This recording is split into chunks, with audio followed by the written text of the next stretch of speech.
Hi there, friends. Thanks for tuning in to Imagine Verse. Get ready for an incredible journey as we present. What if Harry Potter reincarnated in The Walking Dead as the magic survivor and fell in love with Maggie Greene and Michonne? If you find our stories entertaining, a simple like and subscribe would mean everything to us. Your support motivates us to create more. Here we go! Chapter 1: Awakening. Death should have been the end. Harry Potter remembered the flash of green light, remembered Voldemort's twisted face, remembered making the choice to die so others could live. Yet consciousness returned like a wave crashing against shore, sudden, disorienting, and impossible to ignore. His eyes snapped open to blinding sunlight filtering through oak leaves. The air smelled wrong, too hot, too humid, nothing like Scotland in May. Birds called unfamiliar songs overhead. Harry blinked, his vision blurry without his glasses, and reached instinctively for his wand. It wasn't there. Panic surged through him as he patted the ground beside him, fingers scraping against asphalt. He was lying in the middle of a country road, surrounded by dense Georgia woods he couldn't possibly recognize. His body felt wrong, taller, stronger, dressed in clothes he'd never seen before, worn jeans, hiking boots, and a faded blue t-shirt beneath an open plaid button-down. What the hell? His voice came out deeper than he remembered, American accented. Harry pushed himself to sitting and froze as his vision cleared without glasses. He could see perfectly.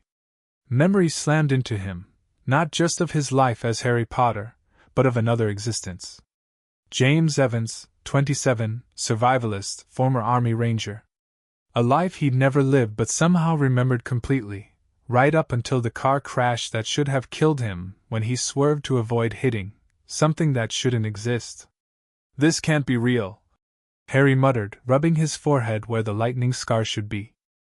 His fingers found smooth skin instead. A distant moan floated through the trees. Harry's new instincts, James's instincts, sent adrenaline coursing through his system. He knew that sound without ever having heard it before. The dead walked in this world. He scrambled to his feet, searching for weapons. A hunting knife was sheathed at his belt, and a backpack lay a few feet away. He snatched it up, taking quick inventory: water bottles, protein bars, a first aid kit, ammunition, but no gun. The moaning grew closer, accompanied by the snap of branches and shuffle of uncoordinated feet. Harry concentrated, reaching for his magic. It had to still be there. It was part of him, wasn't it? "At yo' gun," he whispered, thinking of the pistol that should have been in James's glove compartment. Nothing happened. The first walker emerged from the tree line, a woman in a tattered business suit, half her face missing, eyes milky white and fixed on him with mindless hunger. "Expelliarmus!"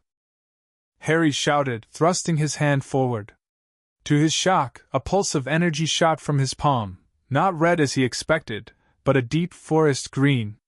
The magic struck the walker and flung it backward, smashing it against a tree with bone-crushing force. The creature slumped, still moving but with its spine clearly broken. "I still have magic," Harry whispered, staring at his hands. "But it's different." 3 more walkers shambled into view, drawn by his voice. Harry backed away, mind racing. If Expelliarmus worked but differently, what about Incendio? He commanded, directing his palm toward the approaching walkers. Green flames erupted, engulfing the nearest corpse. The fire spread unnaturally fast, consuming the walking dead in seconds. Harry felt the spell drain him more than it should have, leaving him slightly lightheaded. When the walkers were nothing but charred remains, Harry leaned against a tree, processing. He was alive. He had magic. But he was in an apocalyptic world overrun by the undead, with memories of 2 lives colliding in his head. "Right," he said to himself. "First things first. Find shelter, food, weapons. Figure out the rest later." James's memories provided survival knowledge Harry had never possessed. He knew how to move quietly through woods, how to hunt, how to kill. The thought should have disturbed him more, but pragmatism overrode philosophical concerns. He began walking, following the road but staying just inside the tree line for cover. According to James's memories, he was somewhere in rural Georgia. He'd been driving to his cabin in the mountains when reports of the outbreak had first hit the news. That had been 3 weeks ago? The timeline felt fuzzy. After an hour of walking, Harry came upon a small gas station. 2 vehicles sat abandoned in the parking lot, a pickup truck and a sedan with its driver's side door hanging open. A walker in mechanic's overalls was trapped underneath the sedan, clawing futilely at the ground. Harry approached cautiously, knife drawn. The trapped walker noticed him and redoubled its efforts, rotting teeth snapping. With practiced movements that felt foreign in their confidence, Harry drove his knife through the walker's eye socket. The creature went still. "Sorry," he murmured, though he wasn't sure why. These things weren't people anymore. The gas station had already been looted, but Harry found a few overlooked items: a map, some batteries, a flashlight with a cracked lens. The real prize was in the pickup truck, a shotgun with a box of shells under the seat. "Finally, some luck," Harry muttered, checking the weapon. He knew how to use it, which was still disorienting. Harry Potter had never touched a gun. James Evans had grown up hunting with his father. With the shotgun secured and the map indicating a small town about 10 miles ahead, Harry resumed walking. He tried several more spells as he traveled, discovering that while most worked, they manifested differently and drained him more quickly than in his past life. Protective wards seemed particularly taxing. A simple boundary charm that should have been effortless left him dizzy for minutes. By nightfall, Harry had reached the outskirts of a town called Woodbury. From his vantage point on a hill, he could see movement in the streets, not just walkers, but living people barricaded in what looked like a fortified main square. Should I approach them? He wondered aloud, then immediately regretted speaking as a walker emerged from behind a nearby tree. This one had been a young man, perhaps a college student. The university sweatshirt was soaked with dried blood from the massive bite wound on his neck. His jaw worked hungrily as he lurched toward Harry. "Defendo," Harry said softly, slashing his hand through the air. A green arc of energy severed the walker's head cleanly. The body collapsed while the head rolled away, jaw still clicking.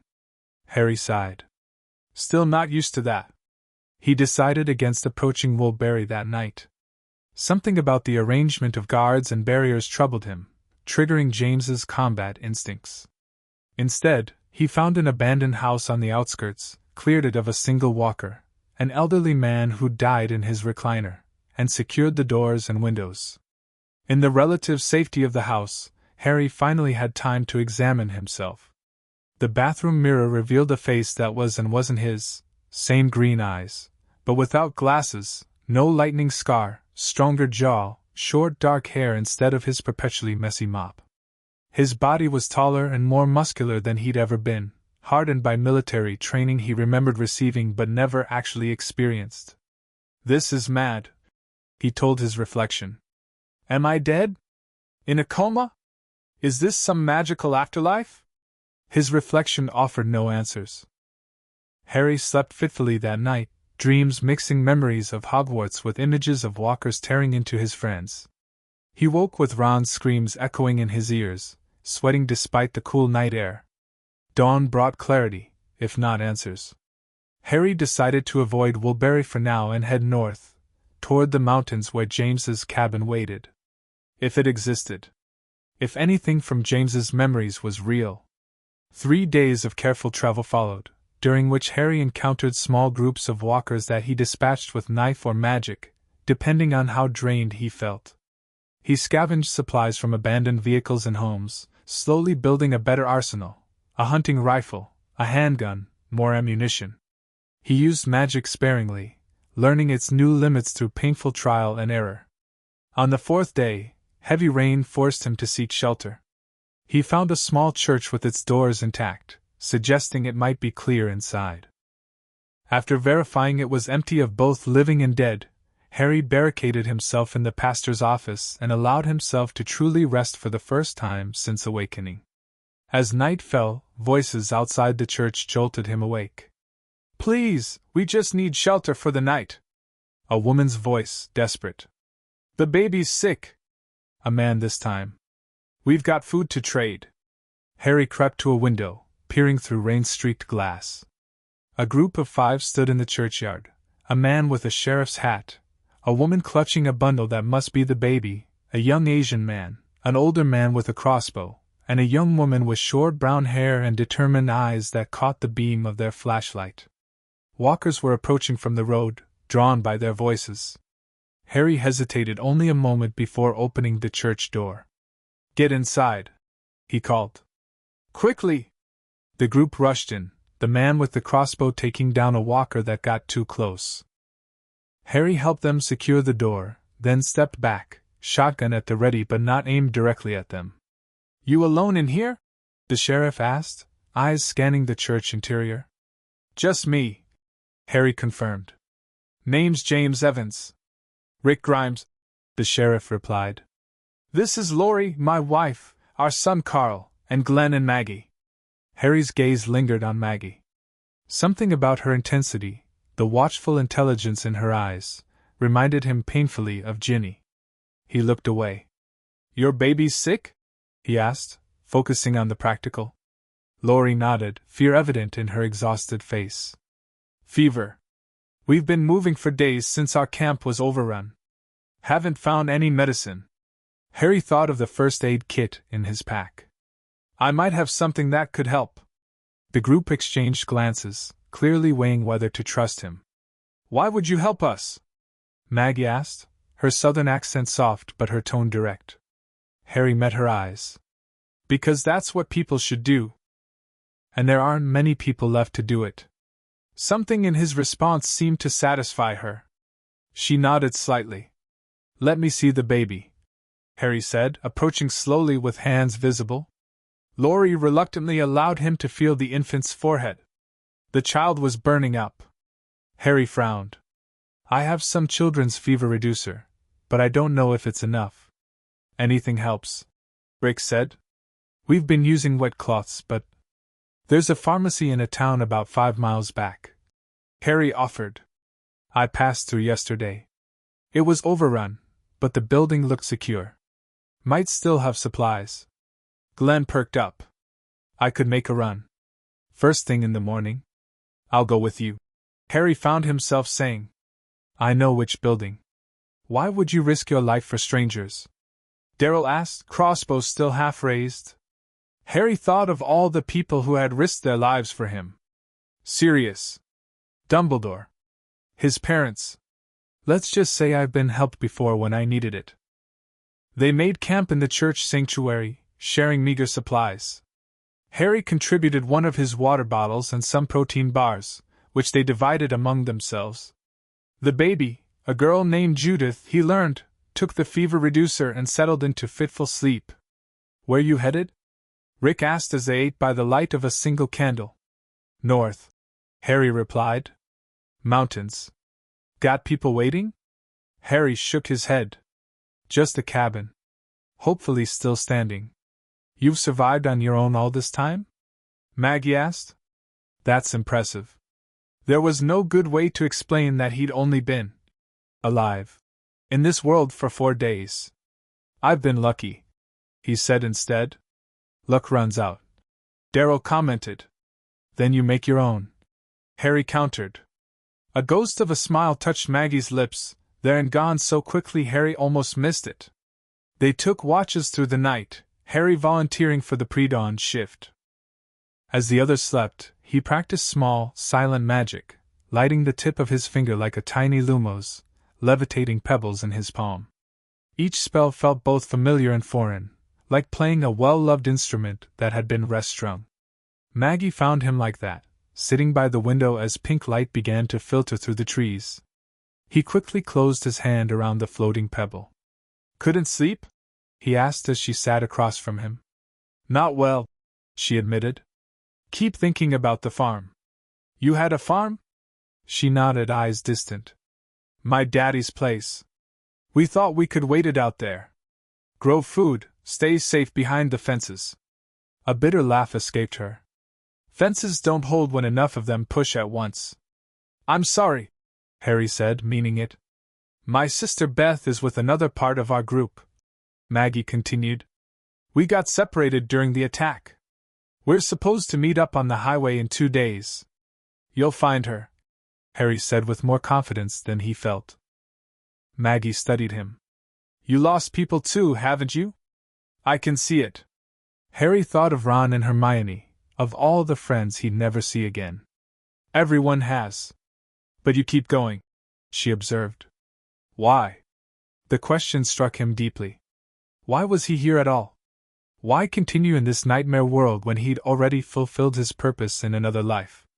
Because giving up wouldn't honor them, he finally said, the truth of it settling into his bones. The people who didn't make it, they'd want us to live. Maggie held his gaze, something unspoken passing between them.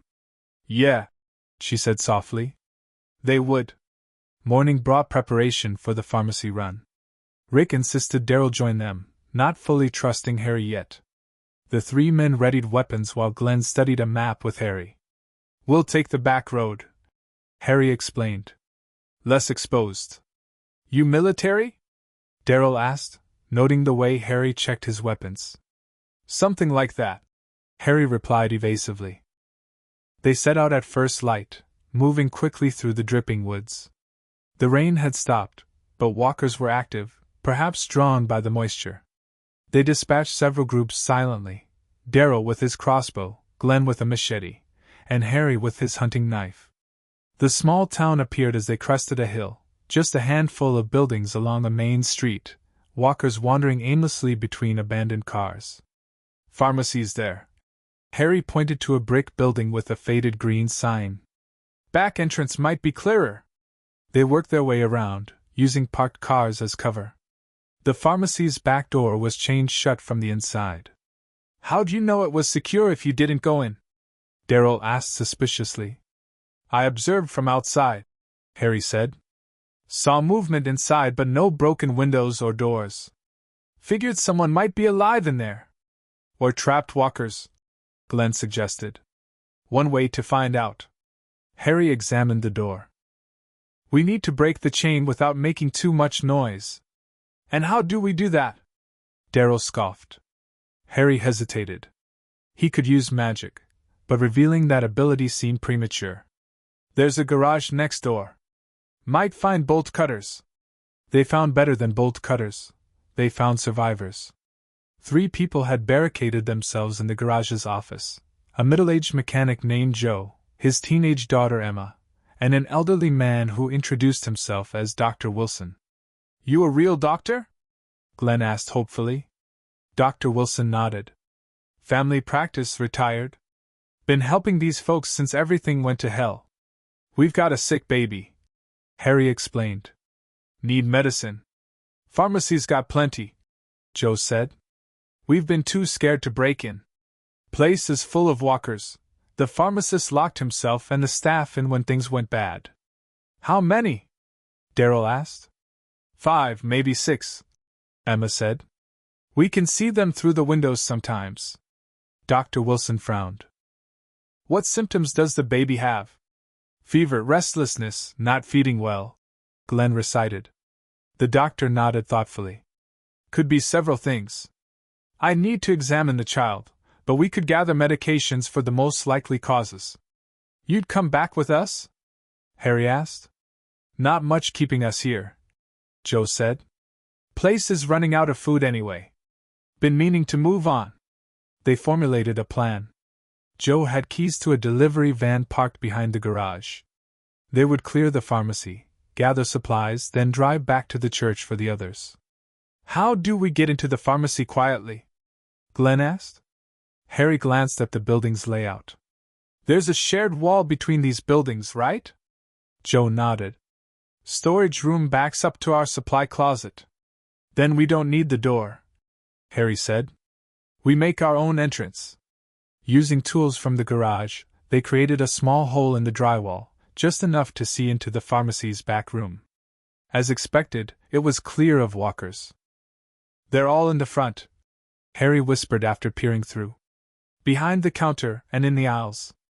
We break through, grab what we need, and get out without engaging them, Glenn summarized.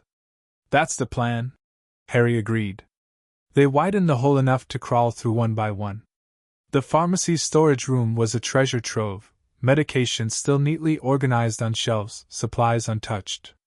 Dr. Wilson moved efficiently, selecting fever reducers, antibiotics, and other essentials. Jackpot, Darrow murmured, stuffing supplies into his backpack. A crash from the front of the store froze them all. Through the storage room's small window, Harry saw one of the walkers had knocked over a display. "They haven't noticed us," Glenn whispered.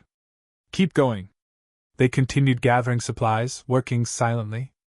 Harry found a shelf of first aid items and began collecting bandages, antiseptics, sutures. The storage room door didn't have a lock. If the walkers wandered back, nothing would stop them from entering. Harry focused, remembering the spell. "Colloportus," he whispered, palm against the door, hoping the others wouldn't notice. Green energy shimmered briefly around the frame as the door sealed magically. Harry felt the now familiar drain, but not as severely as with larger spells. Dr. Wilson appeared beside him, eyebrows raised. He'd seen. "Later," Harry mouthed. The doctor gave him a long look before nodding once. When they'd gathered everything they could carry, they retreated through the hole, resealing it behind them.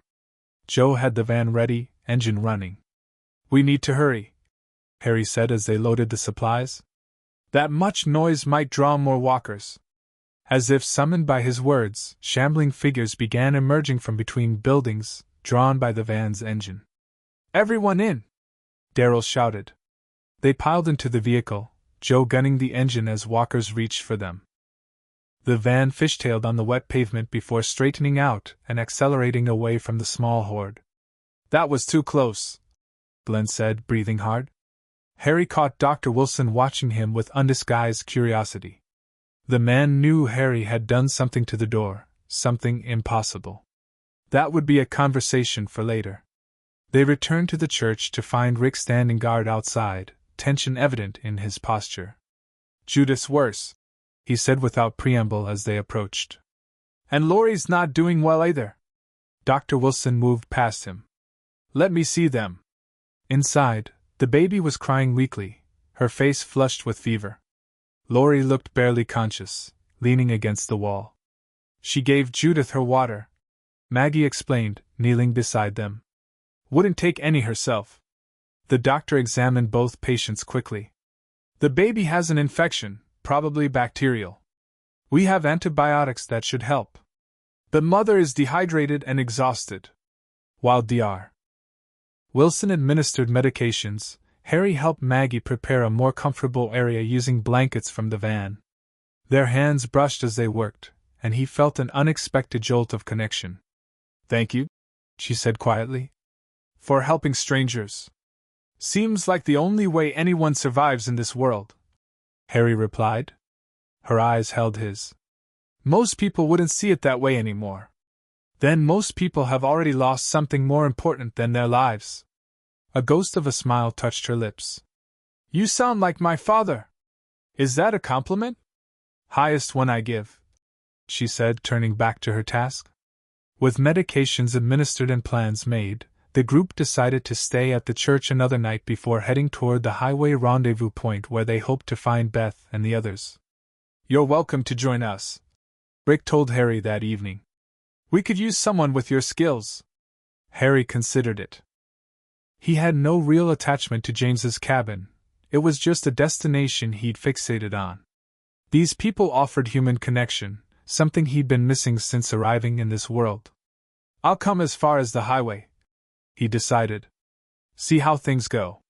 Later, as the others prepared for sleep, Dr. Wilson cornered Harry outside. "What did you do to that door?" he asked without preamble. Harry weighed his options. Lying seemed pointless. The man had seen something. "I locked it. Not with a key." "You used your hand?" "There was a green light." "Yes." Wilson studied him. "Before all this, I would have said that was impossible. And now? Now I've seen the dead walk. Impossible doesn't mean what it used to." The doctor paused. "Can you do other things?" Harry nodded cautiously. "Could you have healed that baby without the medicine?" The question caught Harry off guard. I don't know. My abilities don't work exactly the way they used to. Healing was never my specialty. Wilson accepted this with remarkable equanimity. Well, if you figure it out, let me know. Medicine's in short supply these days. You're taking this very calmly? Harry observed. The doctor shrugged. Son, I'm 73 years old in a world where dead people eat the living. If you can do magic tricks that help us survive, I'm not going to question the gift horse. Harry couldn't help but laugh. Fair enough. The next morning, they packed the van and prepared to leave. Judith was already showing improvement, her fever reduced and appetite returning. Laurie looked better as well, color returning to her face after rehydration and rest. As they loaded the last of their supplies, Maggie approached Harry. Rick says you're coming with us. To the highway at least. Harry confirmed. She nodded, seeming pleased. Good. We need more people who still help strangers. Their journey was interrupted halfway to the highway when they encountered a massive herd blocking the road.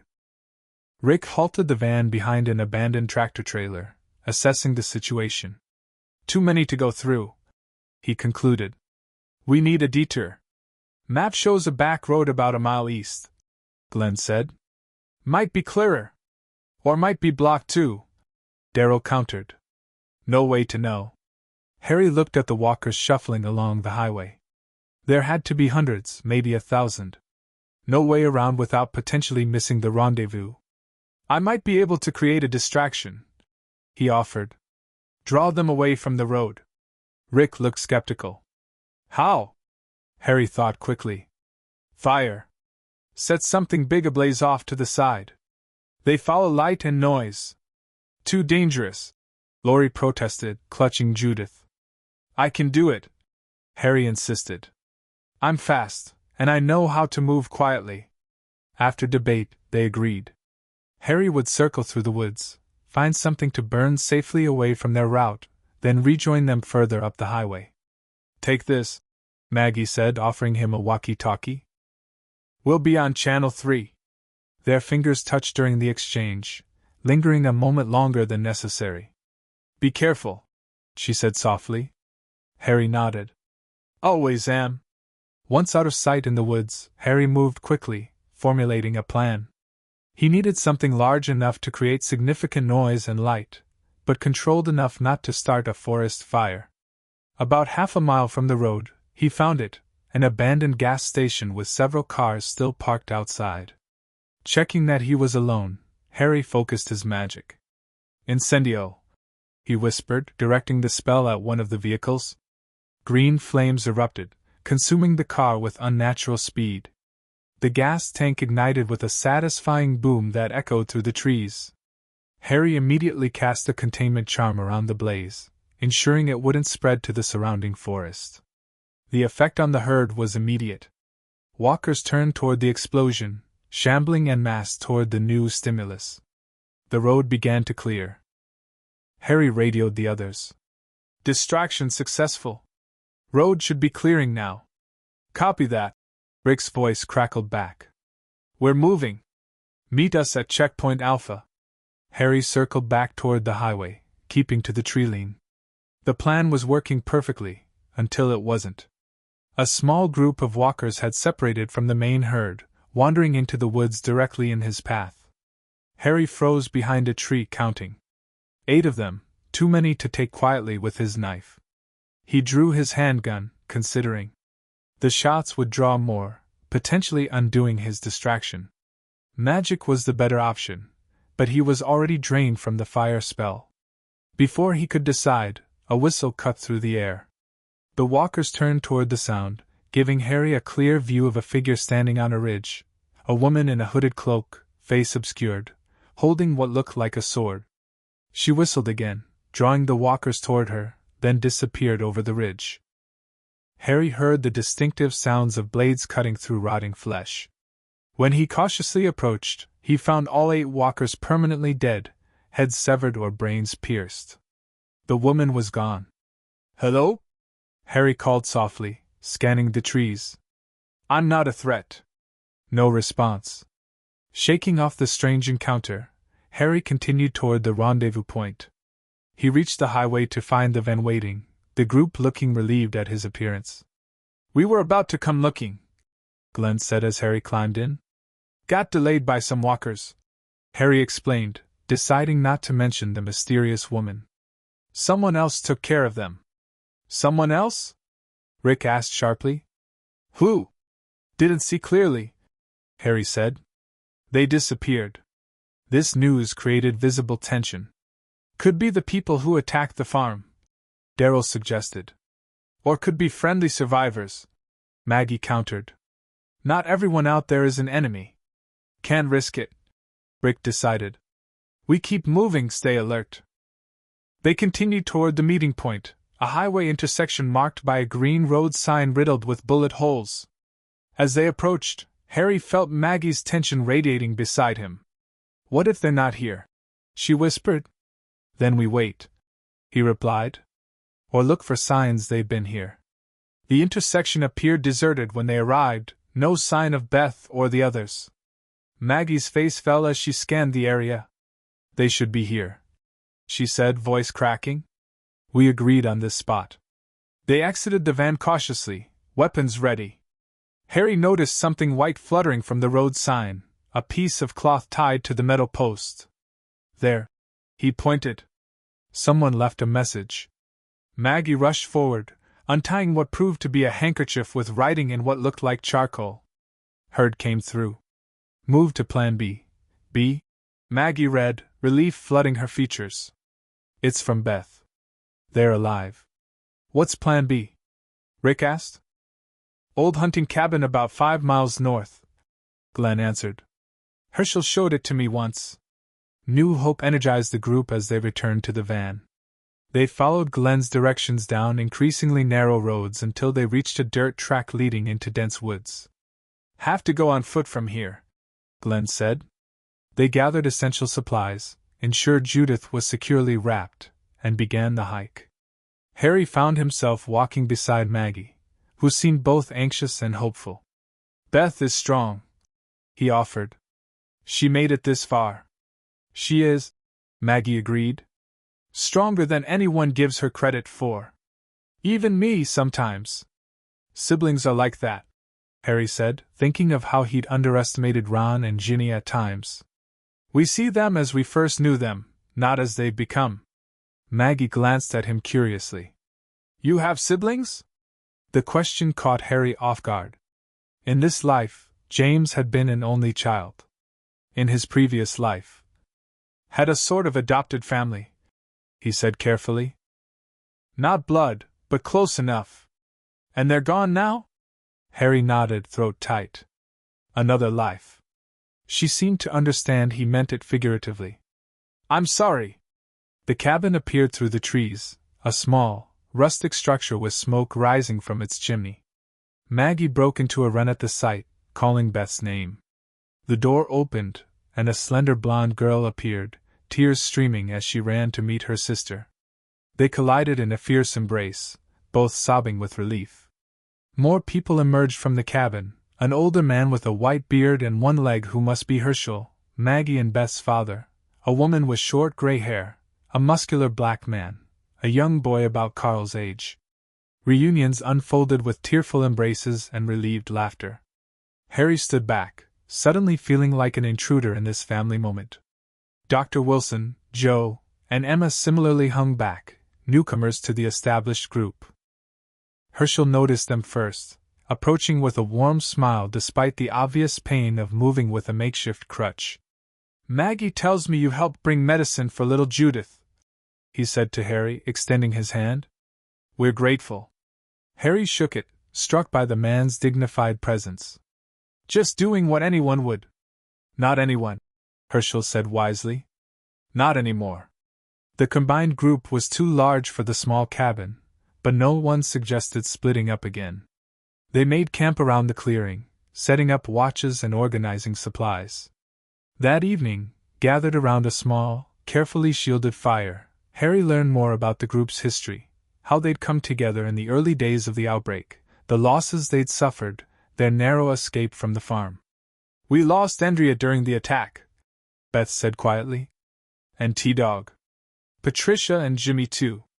Shane before that, Rick added, his tone complex. Harry recognized the weight of leadership in Rick's voice, the same burden he'd felt during the war against Voldemort.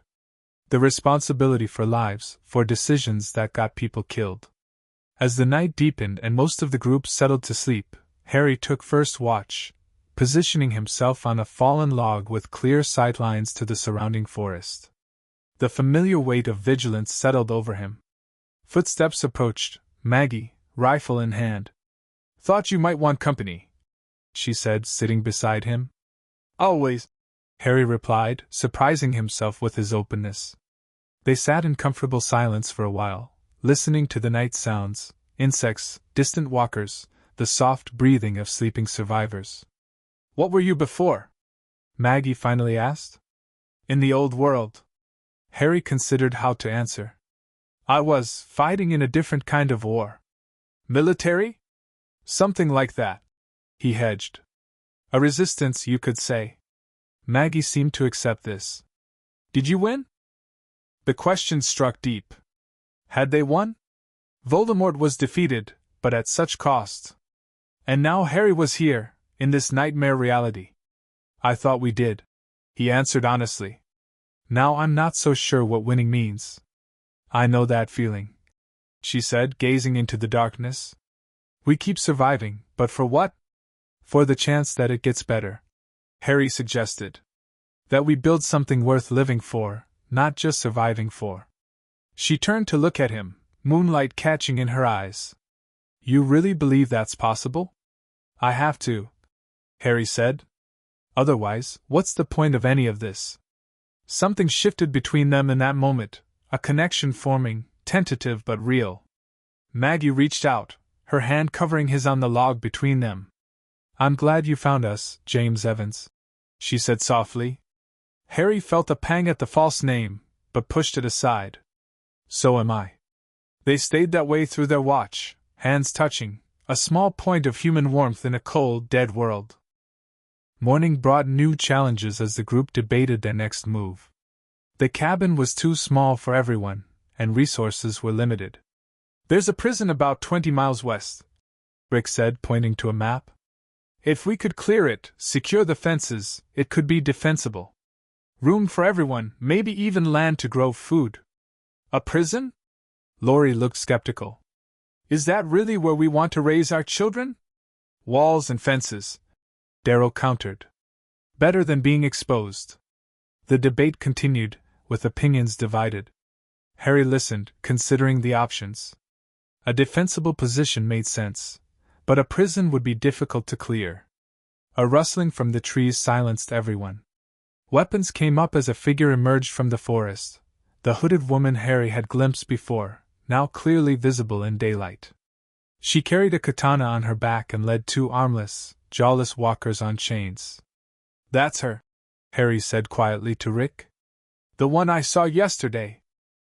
Rick stepped forward, gun raised. That's far enough. Who are you? The woman stopped, saying nothing.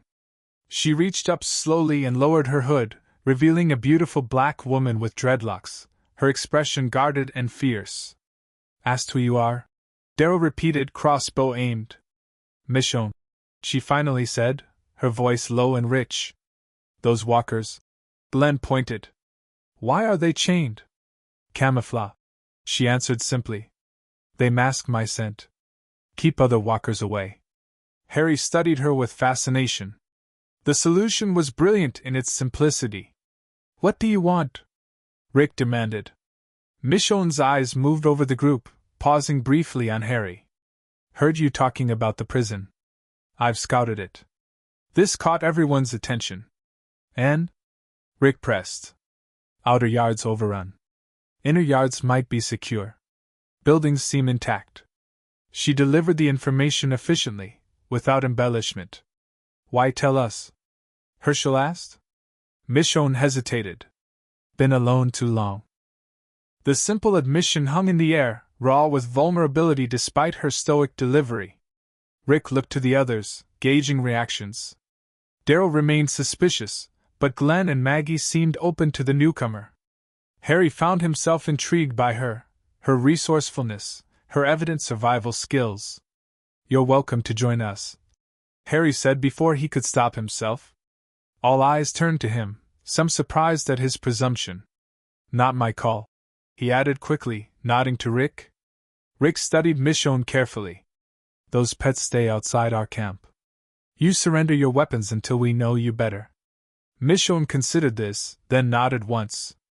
She drew her katana and, after a moment's hesitation, offered it hilt first to Rick. "I have information," she said. "About a town nearby.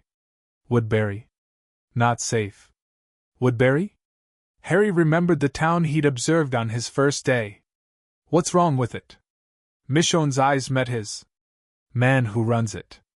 Calls himself the governor. He collects people. And things." "Things?" Maggie asked. "Walkers. Keeps them in pits. For fighting. Entertainment." Disgust colored Michonne's tone. "Escaped 3 days ago." This revelation created a new tension among the group. If Woodbury was as dangerous as Michonne suggested, their path to the prison might be compromised. "We need to know more," Rick decided. "But first, we need a secure location." The plan solidified. They would reconnoiter the prison, assess its viability, and make decisions from there. Michonne would guide them, having already scouted the area.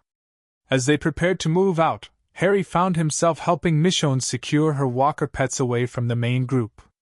"Clever solution," he commented as she anchored their chains to a tree.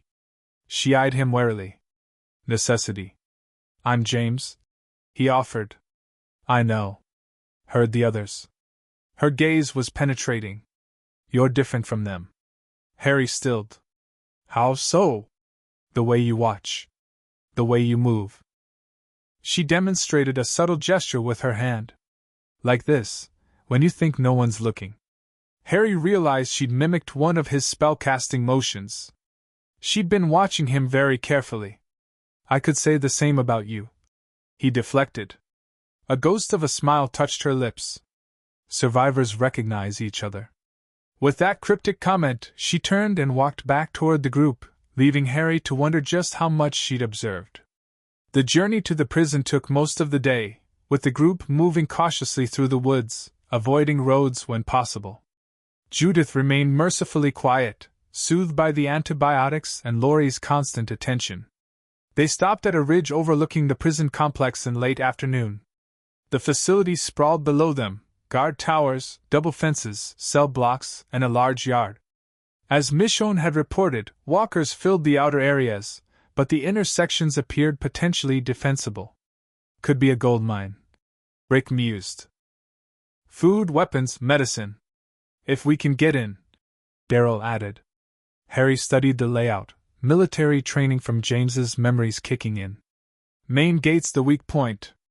We secure that, we can clear the outer yard section by section." "How do we secure the gate?" Glenn asked. "It's swarming down there." Harry considered the problem. Magic could help, but using it openly would raise too many questions. He needed a more subtle approach. "We need a distraction," he said, echoing their highway strategy. "Draw them to one side while someone slips in to secure the gate." "I'll go," Michonne volunteered. "Me too," Harry added. "Two is safer than one."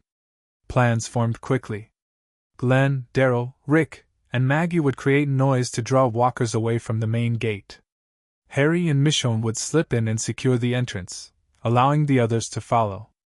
The remaining group members would stay protected on the ridge until signaled. As they prepared, Maggie approached Harry. "Be careful down there," she said, concern evident in her voice. "Always am," he replied with a reassuring smile. "That's what worries me," she said. "You take risks for others." Before he could respond, she leaned forward and kissed his cheek, then turned quickly away to join the others. The touch lingered on his skin as he joined Michonne at the edge of the woods. "Ready?" he asked. She nodded, eyes already focused on their target. The distraction team moved into position, then began making noise, banging rocks against metal debris, shouting, firing occasional shots into the air. As predicted, many walkers moved toward the commotion. "No," Michonne whispered. They moved silently down the slope, keeping to cover when possible. Reaching the fence, they found a section where they could slip through a damaged portion. Inside the perimeter, they pressed against the wall of a guard station, assessing. The main gate mechanism was about 50 yards away, with a dozen walkers still shambling between them and their target. "I'll draw them off," Michonne said, reaching for her katana. "Wait." Harry had a better idea. He concentrated, visualizing the spell. "Stay close to me and don't react." "What?" she began. "Obscuro," Harry whispered, sweeping his hand in an arc around them. The familiar drain of magic pulled at him as a green mist formed briefly before settling over them like an invisible cloak. Michonne's eyes widened, but to her credit, she remained silent. "They can't see us," Harry explained quietly. "Or smell us. But it won't last long." Without waiting for her response, he began moving toward the gate, Michonne following close behind. They passed within feet of walkers that showed no reaction to their presence. At the gate controls, Harry released the spell, feeling relief as the drain on his magic stopped. "What did you do?" Michonne demanded in a harsh whisper. "Later," Harry promised. "Help me with this." Together they operated the manual gate release, pulling the heavy chain that began rolling the outer gate open. The noise attracted nearby walkers, which Michonne dispatched efficiently with her katana while Harry worked. When the gate was open wide enough, they signaled the others. Rick led the first group in a full sprint across the exposed ground, reaching the gate as Harry and Michonne fought to keep it clear of walkers. "Now!" Rick shouted once inside. Harry and Daryl pushed the gate closed behind them, securing it with a length of chain from Rick's pack. They'd claimed the entrance area, a small victory, but significant. "Phase 1 complete," Rick said, breathing hard. "Now we clear this section, bring the others down." The work was grueling and dangerous. Using primarily melee weapons to avoid attracting more walkers with gunfire, they methodically cleared the entrance area and the first interior yard.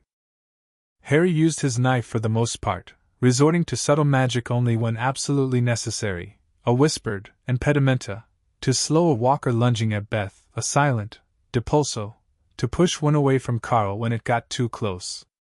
By sunset, they had secured enough space to bring the entire group down from the ridge. The cell block they'd cleared would provide shelter for the night, with thick doors and defensible positions. As the others settled in, checking cells and organizing supplies, Michonne cornered Harry in the block's common area. "You going to explain what happened at the gate?" she asked without preamble. Harry sighed.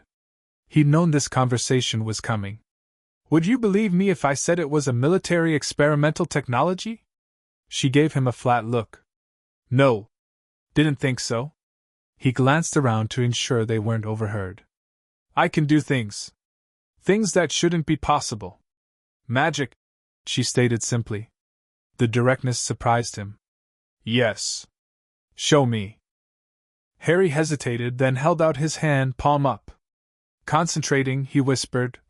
"Lumos." A small globe of green light formed above his palm, casting eerie shadows on their faces. Michonne's expression remained unchanged, but her eyes widened slightly. "Since when?" she asked. "Always," Harry replied, closing his hand to extinguish the light. "But it works differently here than before." "Before what?" "Before I woke up in this world," Harry said, realizing how insane it sounded. "I wasn't always James Evans." To his surprise, Michonne nodded slowly. "The old world died. We all became someone else." She'd misunderstood, but her interpretation was easier than the truth. Harry let it stand. "Why tell me?" she asked. "Not the others?" "You saw too much to lie to," Harry admitted. "And something tells me you can keep a secret." Michonne studied him, her gaze penetrating. "Your secret is safe. But eventually they'll notice." "I know," Harry acknowledged. "I'm just not ready." "Your choice." she said with a small shrug. But in this world, advantages like yours shouldn't be wasted. With that, she walked away, leaving Harry to ponder her words. She was right, his magic could help protect these people. But revealing it meant questions he couldn't answer, explanations that would sound like madness. Later, as most of the group slept in their chosen cells, Harry volunteered for watch duty, needing time to think. He positioned himself near a window overlooking the yard they've cleared, moonlight illuminating the still forms of permanently neutralized walkers. Soft footsteps approached, Maggie again, becoming something of a pattern. "Can't sleep?" he asked as she joined him. "Prison cells aren't exactly comforting," she admitted. "Even safe ones." They stood in companionable silence, watching the perimeter. "Michonne is interesting," Maggie said eventually. Harry nodded. "Resourceful. Smart. You two seem to work well together today." Was there a hint of jealousy in her tone? Harry couldn't tell. "She's a good fighter. Saved my life, probably. She watches you," Maggie observed. "Not like she's suspicious. Like she's curious." Harry shifted uncomfortably. "I noticed. Are you going to tell me what she's curious about?" The question hung between them, an opportunity for honesty. Harry found himself wanting to tell her everything, about his past life, about magic, about who he really was. Instead, he said, "I'm not exactly who everyone thinks I am." Maggie turned to face him fully. "None of us are who we were before. It's more than that," Harry said carefully. "I have abilities that might help us. But they're hard to explain." "Try me," she challenged softly. Harry hesitated, then made a decision. He held out his hand as he had for Michonne. "Lumos," he whispered. The small globe of green light appeared above his palm, illuminating Maggie's face as her eyes widened in astonishment. "How are you doing that?" she breathed. "Magic," Harry said simply. "Real magic. Not tricks." He expected disbelief, perhaps fear. Instead, Maggie reached out slowly, passing her hand above the light, feeling its warmth. "Show me more," she requested. Harry extinguished the light, then pointed at a pencil lying on a nearby desk. "Wingardium Leviosa." The pencil rose into the air, floating gently toward Maggie. She plucked it from midair, examining it as if it might contain the secret to what she just witnessed. "My God!" she whispered. "How long have you been able to do this?" "All my life," Harry answered truthfully. "But it's different now. Harder. More draining. Does anyone else know? Michonne saw something today. And Dr. Wilson noticed at the pharmacy."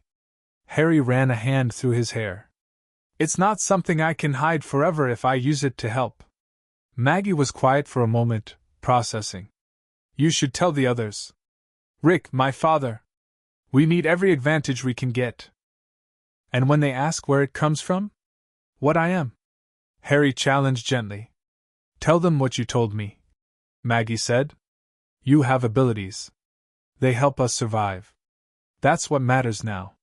Her pragmatism surprised him. "You're taking this very calmly." A small smile touched her lips. "James, I've watched the dead rise and eat the living. My father lost his leg and survived. We're living in a prison for safety." She shook her head. "Magic? That's actually the least scary thing I've encountered lately." Harry couldn't help but laugh softly.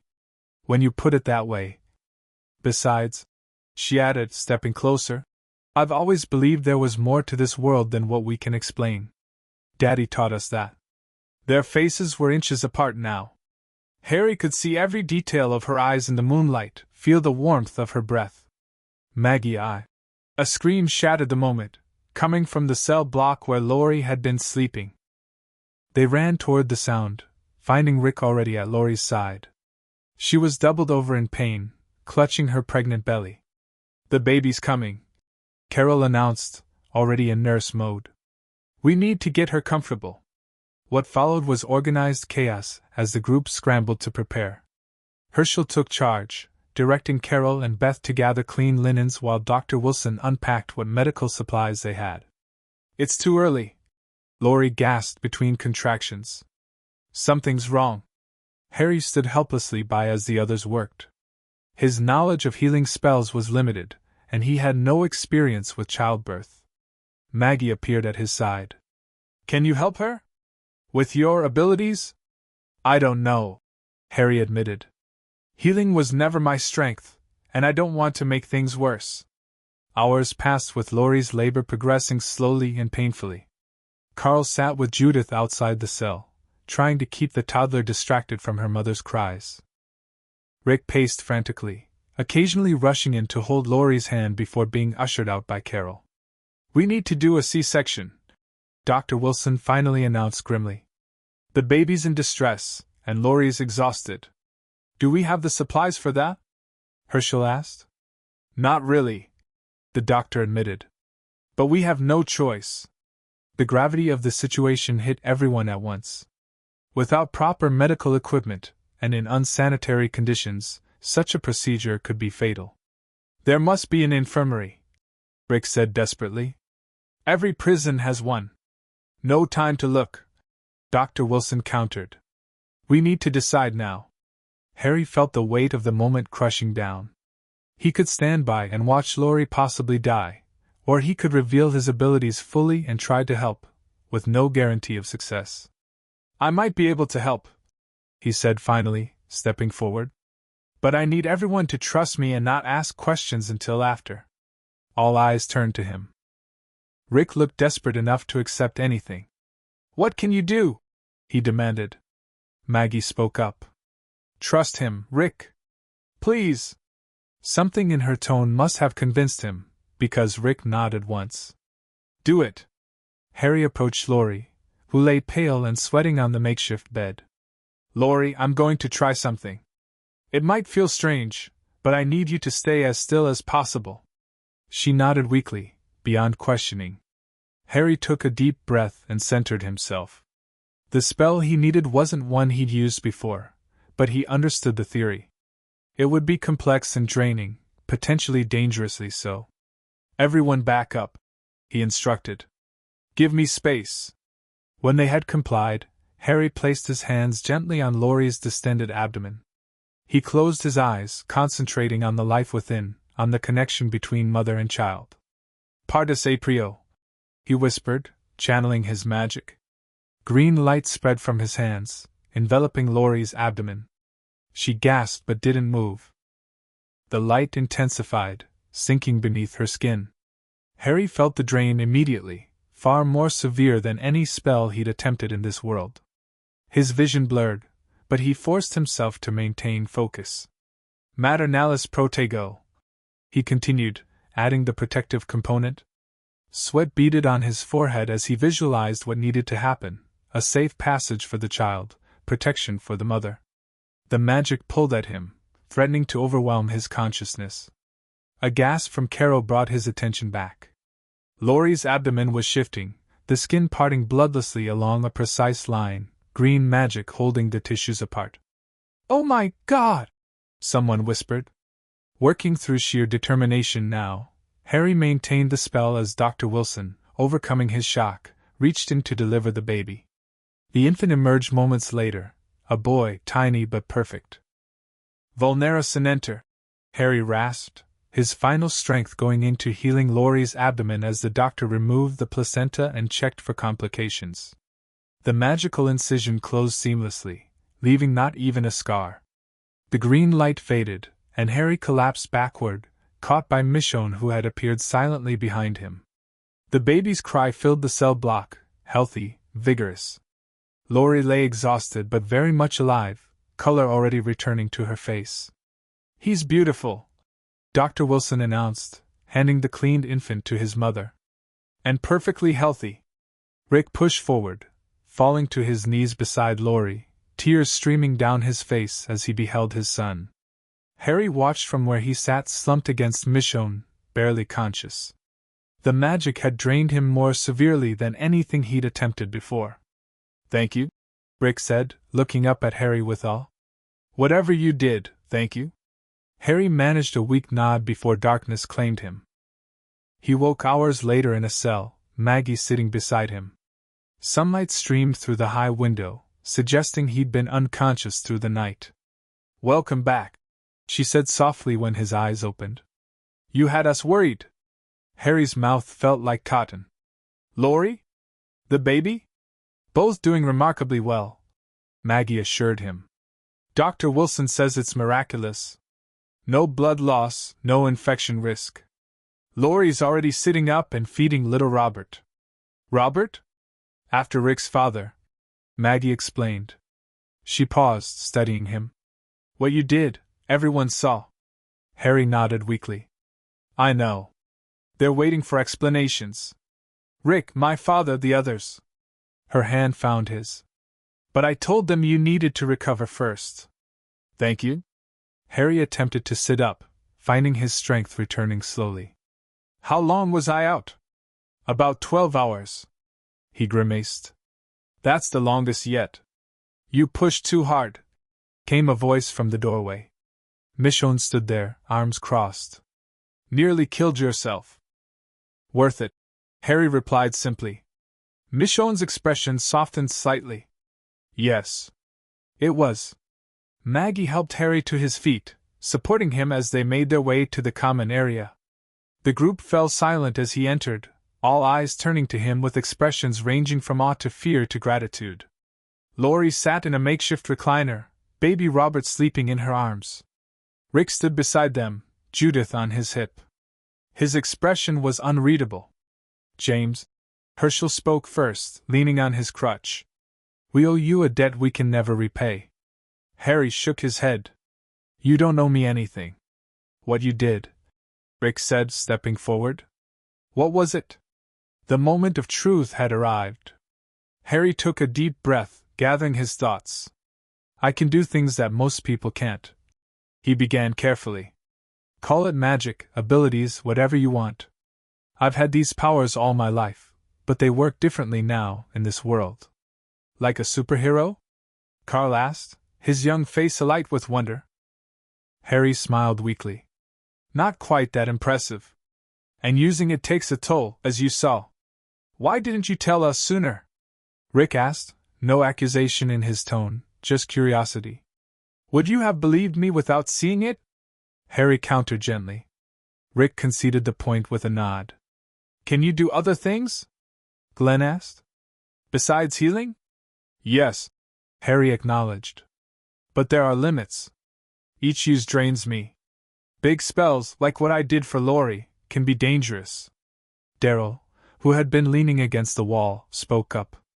"Can you kill walkers with it?" "Yes, but often a knife is more efficient," Harry explained. "I have to be strategic about when to use magic and when to use conventional methods." The questions continued, practical, curious, sometimes personal. Harry answered as honestly as he could without revealing his true origins. Eventually, his strength began to flag again, and Maggie stepped in. "He needs more rest," she said firmly. "You can interrogate him later." As she helped him back to his cell, Harry whispered, "Thank you for running interference." "You saved Laurie and the baby," she replied. "You've earned some peace." In the privacy of his cell, Maggie lingered. "You didn't tell them everything, did you?" Harry shook his head. "Some things are harder to explain. About who I was before." "Will you tell me?" she asked softly. He met her eyes. "Someday. When I understand it better myself." She accepted this with a nod. "Rest now. We'll be here when you wake up." As she turned to leave, Harry caught her hand. "Maggie. Thank you for believing in me." Her fingers tightened around his. "You make it easy." The moment stretched between them, full of unspoken possibility. Then she leaned down and pressed her lips briefly to his, a gentle kiss, a promise of more to come. "Sleep," she whispered against his mouth. "The world will still need saving tomorrow." As Harry drifted back to sleep, he thought about how strange fate was. He'd died as Harry Potter only to awaken as James Evans in a world of walking dead. Yet somehow, against all odds, he'd found people worth protecting again. found purpose, found connection. Maybe this was his true second chance. And maybe, just maybe, he could make this life mean something too. Chapter 2, Revelations. The prison transformed over the following weeks. What had been a concrete tomb housing the shambling dead became something resembling a home. The survivors cleared additional cell blocks, established a makeshift infirmary, and even tilled soil in the inner yard for planting. Harry's revelation had changed things. Not dramatically, survival remained the priority, but the knowledge that they had magic on their side altered the group's dynamics in subtle ways. Some, like Carl and Beth, regarded Harry with undisguised awe. Others, particularly Darryl, maintained a cautious distance while acknowledging the practical benefits of his abilities. Rick had been pragmatic. "I don't care where it comes from," he'd said during a council meeting 3 days after Robert's birth. "If it helps us survive, that's what matters." Harry limited his magical demonstrations, both to conserve strength and to avoid becoming a sideshow attraction. He focused on practical applications, reinforcing weak points in their defenses, healing minor injuries, creating contained fires for cooking when supplies ran low. The prison's armory had yielded enough weapons to properly arm everyone, but ammunition remained precious. Harry had taken to training with Michonne during the cooler mornings, exchanging his knowledge of knife tactics for her instruction with the sword. "You're still telegraphing," Michonne said, easily blocking his strike with her wooden practice sword. They'd fashioned training weapons from bed slats, giving them the weight and feel of blades without the lethal edges. Harry adjusted his stance, remembering to keep his elbow tucked. "Old habits. Old habits get you killed," she countered, sweeping his legs out from under him with a smooth motion. Harry landed hard on his back, air rushing from his lungs. Michonne stood over him, practice blade at his throat, a rare half-smile playing at her lips. "Dead again, magic man?" Harry couldn't help but laugh. "One of these days, I'll surprise you." "I doubt it." She offered her hand, pulling him to his feet with impressive strength. As they resumed their starting positions, Harry noticed Maggie watching from the catwalk above. She'd been observing their sessions with increasing frequency, her expression a mixture of curiosity and something more complicated. The past weeks had brought them closer, stolen moments between watches and duties evolving into deeper conversations. Their kiss had not been repeated, but the possibility hung between them, electric and unresolved. "Distracted?" Michonne asked, following his gaze upward. "Maybe," Harry admitted. Michonne glanced between them, her face unreadable. "She's strong. Smart. Good choice." The simple approval surprised him. "It's complicated." "Everything is now." Michonne shrugged. "Doesn't mean you shouldn't pursue it." Before Harry could respond, Rick appeared at the fence line, waving urgently. Their morning practice forgotten, Harry and Michonne jogged over, immediately alert. "Problem?" Michonne asked. Rick pointed toward the outer fence. "Somebody's watching us." Harry followed his gesture, spotting movement in the tree-line beyond the prison perimeter. Binoculars revealed 3 figures partially concealed by foliage, 2 men and a woman, armed and observing the prison through scopes. "Not making any move to approach," Harry noted. "Just watching. Could be scouts," Rick suggested grimly. "Maybe from Woodbury." The governor and his town remained a looming threat. Michonne's intelligence about Woodbury had proven valuable, allowing them to establish patrols and early warning systems.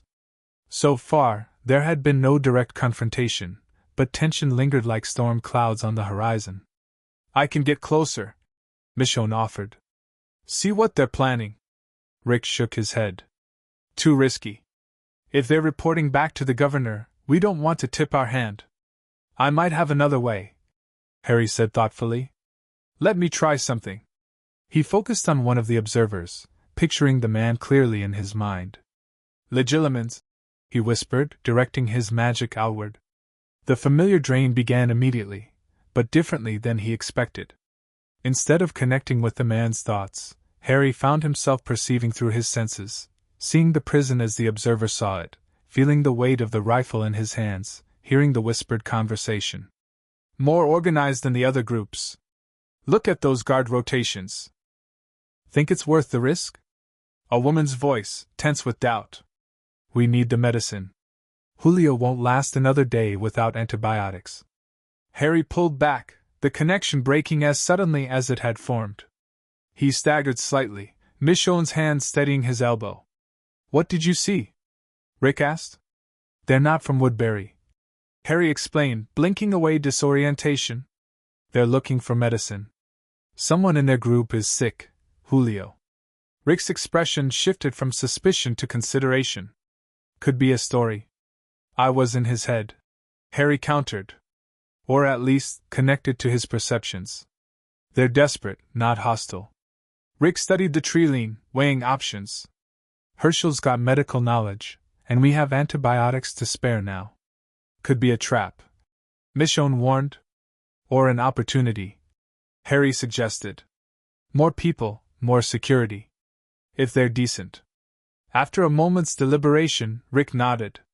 We approach carefully. Harry, Michonne, Darrow with me. Everyone else on high alert. They moved cautiously toward the fence, weapons ready but not raised aggressively. When they reached the outer perimeter, Rick called out. We know you're there. Come out where we can see you. A tense moment passed before the observers emerged from the tree line, hands raised to shoulder height. Up close, they looked haggard, clothes worn, faces gaunt with hunger and exhaustion. We don't want trouble, called the man Harry had connected with. We have a sick child. Need medicine. How many in your group? Rick asked. 7. 2 children. An old man. Weapons? Hunting rifle. 2 handguns. Almost no ammo. Rick glanced at Harry, who nodded slightly, confirming what he'd sensed. We can help with medicine. Rick called back. But we need to be careful. Send one person forward unarmed. After a brief consultation, the woman stepped forward, placing her pistol on the ground. She approached the fence slowly, hands visible. Name's Regina. Our camp is 2 miles east. Little boy has pneumonia, we think. Been coughing blood since yesterday. Herschel, who had joined them at the fence line, spoke up. Fever? Difficulty breathing? Regina nodded. High fever. Breathing's wet, labored. Could be pneumonia. Herschel confirmed. Needs antibiotics soon. Rick made his decision. We have medicine. Bring your people here. But you'll surrender weapons until we know each other better. Relief washed over Regina's face. Thank you. We'll come back with everyone. We'll escort you. Rick countered. Make sure there are no surprises. An hour later, the new group was settled in a separate cell block under observation. Dr. Wilson was treating Julio, a 7-year-old boy whose condition had deteriorated dangerously during their journey. The antibiotics would work, he assured the parents, but recovery would take time. You made the right call, Harry told Rick as they watched from the catwalk. That boy wouldn't have lasted another day. Rick nodded, his expression thoughtful. Your ability to see into their thoughts. That's new. It didn't work exactly as it should have, Harry admitted. In the past, I could read clear thoughts. This was more like experiencing their senses. Still useful, Rick observed. Could give us an edge if Woodbury becomes a problem. Harry nodded, though the implications troubled him. His magic continued to adapt to this world in unpredictable ways, each new manifestation bringing questions about its limitations and costs. The integration of Regina's group went smoothly over the following days. They proved to be survivors from a small-town police station who had maintained a fragile existence in the woods after their original shelter was overrun. Their skills complemented the prison group's needs. Regina had been a nurse, her husband Marcus a carpenter, and the older man, Diego, an experienced gardener.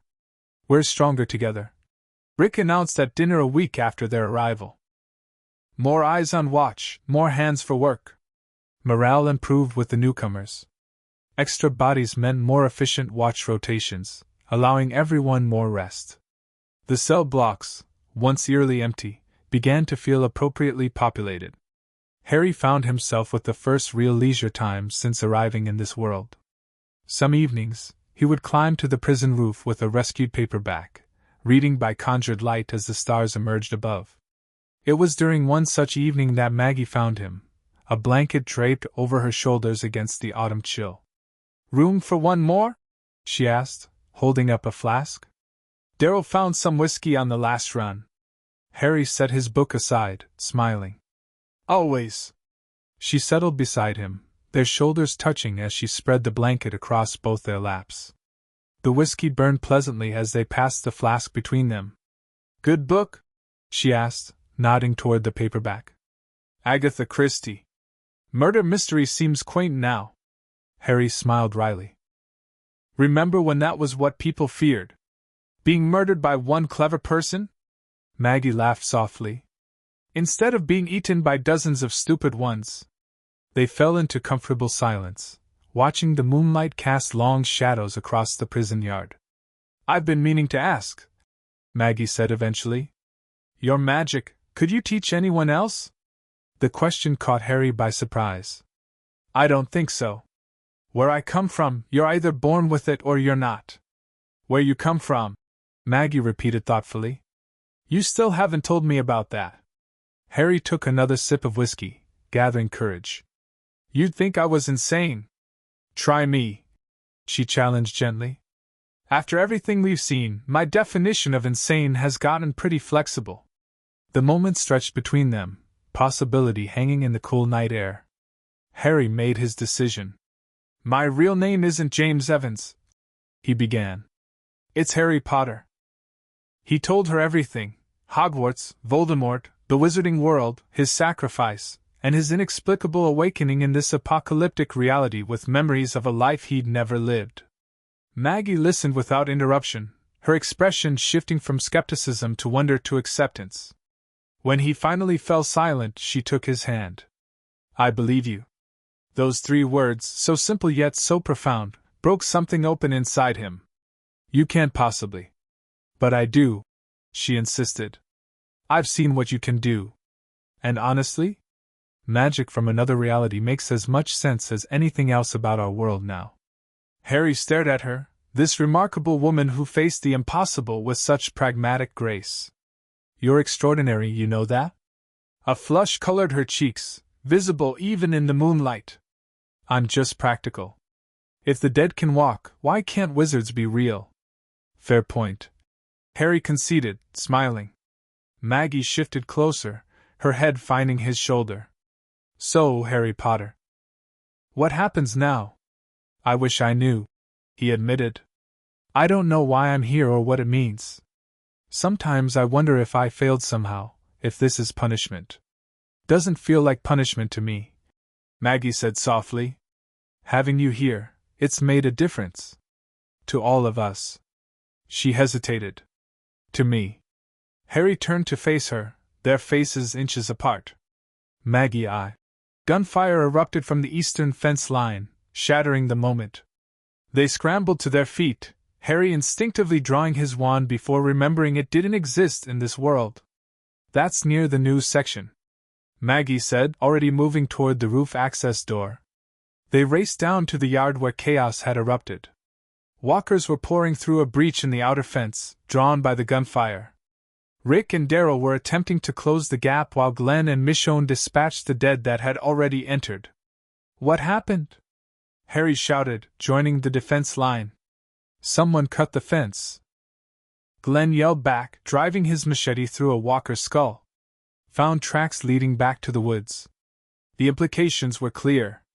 This was no accident, it was an attack. Possibly Woodbury, possibly another hostile group. "I'll seal the breach," Harry called out. He turned to Maggie. "Cover me." She nodded, raising her rifle and providing suppressing fire as Harry sprinted toward the damaged fence. Reaching the gap, he assessed the damage. Someone had cut a 6-foot section with wire cutters, deliberately creating an entrance for walkers. Focusing through the adrenaline, Harry extended both hands toward the breach. Reparo. Green energy flowed from his palms, illuminating the damaged chain link. The severed wires began to reknit, slowly at first, then with increasing speed until the fence stood whole again. The effort left Harry momentarily dizzy, but there was no time to recover. Walkers continued pressing against the repaired section, testing its strength. "We need to clear them away from the fence," Rick shouted. "It won't hold if too many push at once." Harry nodded, centering himself for another spell. "Everyone back up."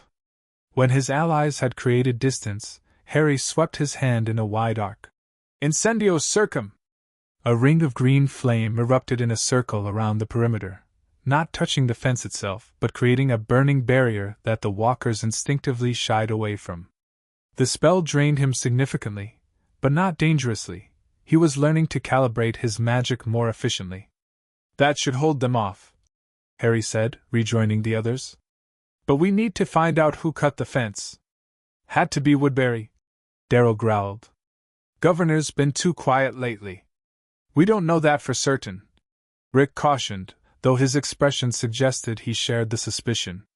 Michonne stepped forward, her katana dripping with walker gore. "I'll track them. Whoever did this left in a hurry. Might have left a trail."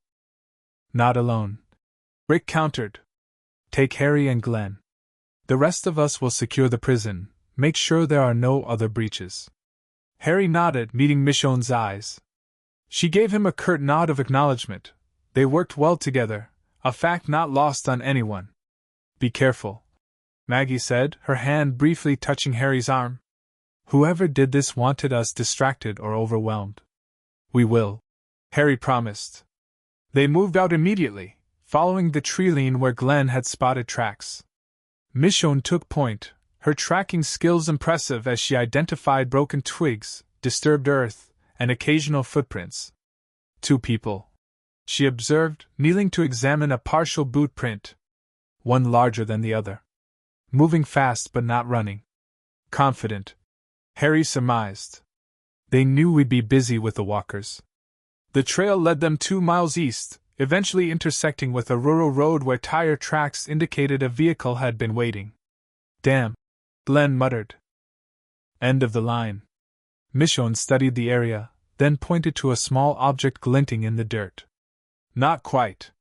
Harry retrieved it, a matchbook with "The Southern Star" printed on the cover, an image of a hotel beneath the text.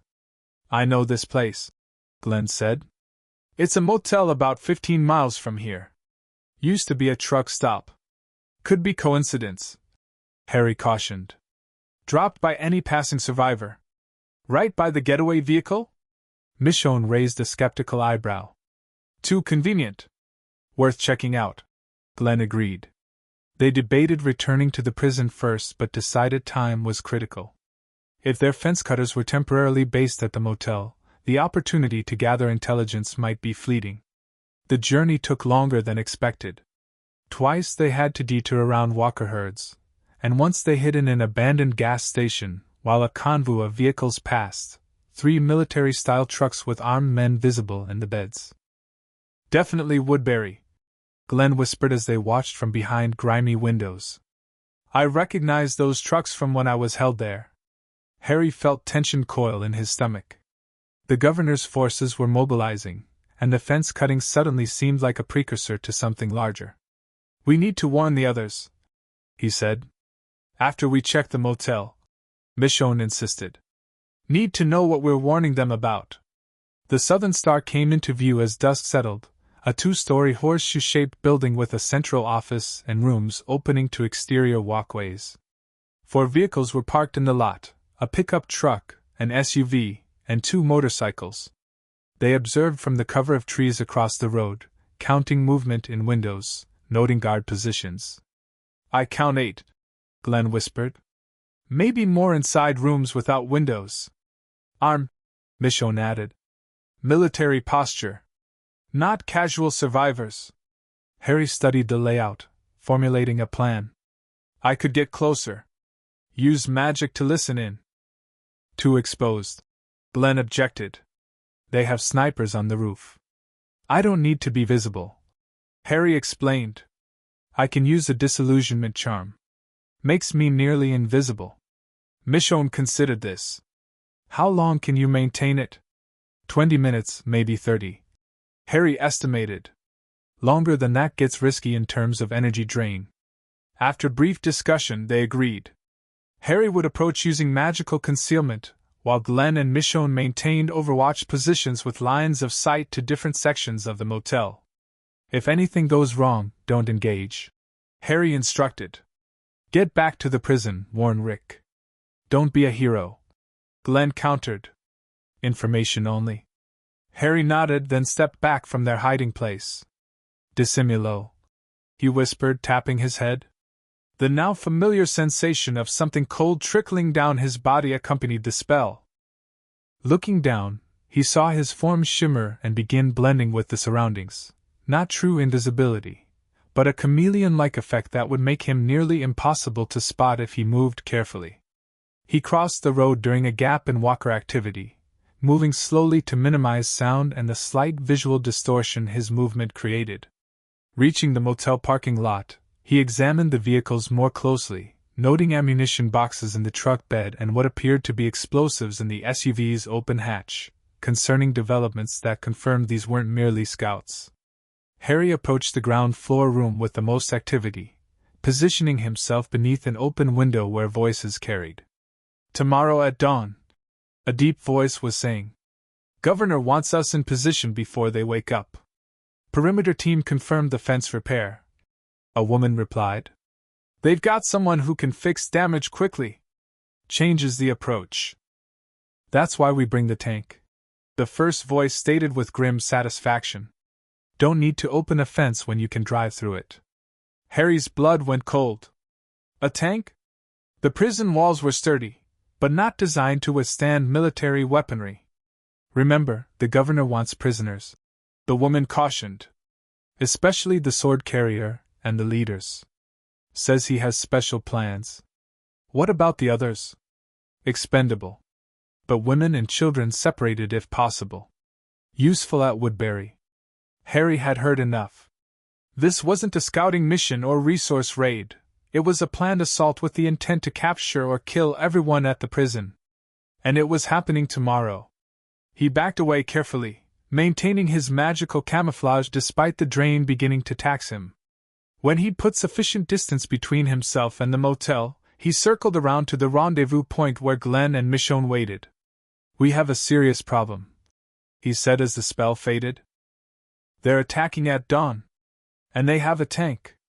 Glenn's face paled. A tank? Are you sure? Heard it clearly. Along with orders to take prisoners, specifically mentioned someone with a sword. Harry glanced meaningfully at Michonne, whose expression hardened. The governor has a personal vendetta, she confirmed. I killed his walker daughter when I escaped.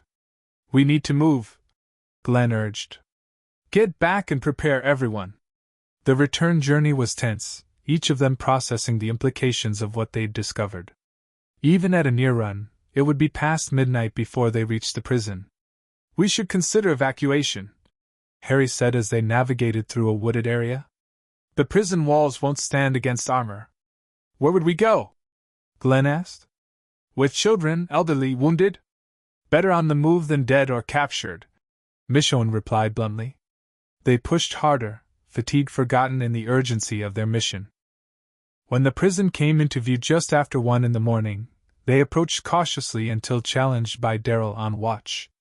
Need to see Rick now, Glenn called up. Emergency council meeting.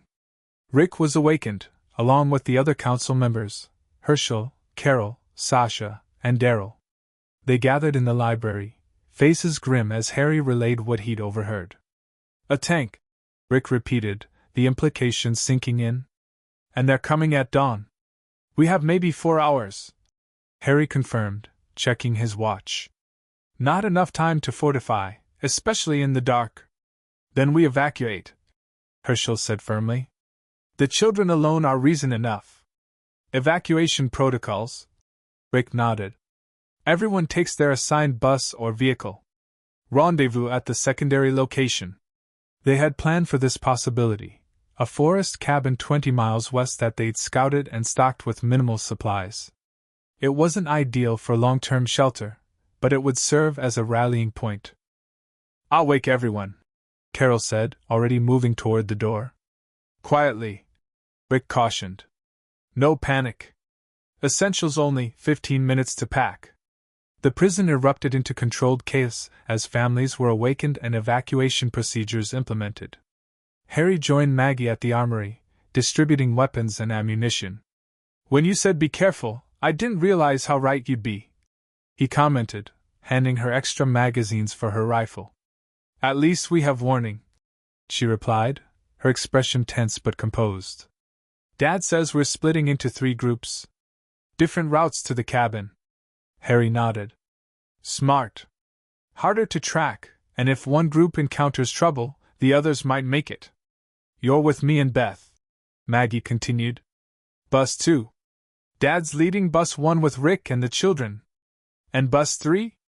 Michonne, Daryl, Glenn, and the fighters. They'll create a diversion if needed." The plan made tactical sense, though Harry disliked the idea of their strongest fighters concentrating in one vehicle. "I should be with the diversion team." Maggie's eyes flashed. "Rick wants your magic protecting the second bus. We're taking the weakest route." Before Harry could argue, alarms blared throughout the prison, the perimeter breach warning. Maggie's radio crackled to life. "They're here." Sasha's voice, tense but controlled. "Eastern fence, multiple vehicles. They're early." Harry realized. Or someone spotted Glenn and me returning. Rick's voice came over all radios. "Implement evacuation protocol Bravo. Buses move now."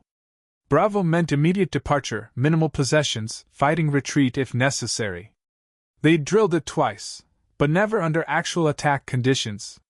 Harry and Maggie sprinted toward the loading area where Bus 2 was already rumbling to life, Beth at the wheel. They helped the last few passengers aboard, mostly elderly from Regina's group and some of the wounded. Through the fence, Harry could see headlights approaching rapidly. No tank visible yet, but multiple vehicles including the trucks they'd observed earlier. "Bus 1 is away," came Rick's confirmation over the radio. 3 providing cover." Their own bus lurched forward, Beth navigating through the pre-planned exit route, a service road that curved behind the prison before connecting with a country highway. Harry took position by the rear window, watching for pursuit. The first explosion rocked the prison as they cleared the outer gate, a RPG impact against the guard tower, sending flames and debris into the night sky. "They're not even trying to take it intact," Maggie observed, her voice tight. "This is extermination." Harry saw figures running along the fence line, Bus 3's passengers creating multiple targets to cover the evacuations. A second explosion illuminated Michonne's distinctive silhouette as she cut down 2 attackers, her katana flashing in the firelight. "They're drawing the attack to the main entrance," Harry noted with grim admiration. "Buying us time." Their bus accelerated onto the highway, the prison receding behind them. In the side mirror, Harry caught a glimpse of what must be the tank, a massive silhouette cresting the hill beside the prison, its main gun traversing toward the cell blocks. "We need to circle back for Bus 3, Harry insisted. "They won't all make it out." "Strict protocol," Beth called from the driver's seat, knuckles white on the steering wheel. "No deviation. They know the rendezvous point." Maggie put her hand on Harry's arm. "They're the most capable fighters. If anyone can make it out, they will." Harry knew she was right, but leaving anyone behind felt wrong.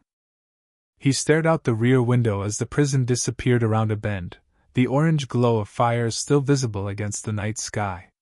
They drove in tense silence for 20 minutes before Maggie's radio crackled. "Bus 1 secure at Checkpoint Alpha," came Rick's voice. "Any contact from 3? "Negative," Maggie responded. 2 is en route to Alpha, no pursuit." No response from Bus 3. The silence hung heavy in the air. Checkpoint Alpha was an abandoned gas station they'd secured weeks earlier as a potential waypoint. As they pulled in, Harry saw Bus 1 parked behind the building, its passengers already establishing a defensive perimeter. Rick approached as they disembarked, his face streaked with soot. "Everyone accounted for?" "All present," Maggie confirmed. No sign of pursuit. You lost Diego at the loading point, Rick reported grimly. Couldn't wait. Harry scanned the area. How long do we stay here? 30 minutes, Rick decided. If 3 doesn't show by then, we move to the cabin. They'll catch up. The half-hour passed with agonizing slowness, every distant sound causing heads to turn, hoping for Bus 3's arrival.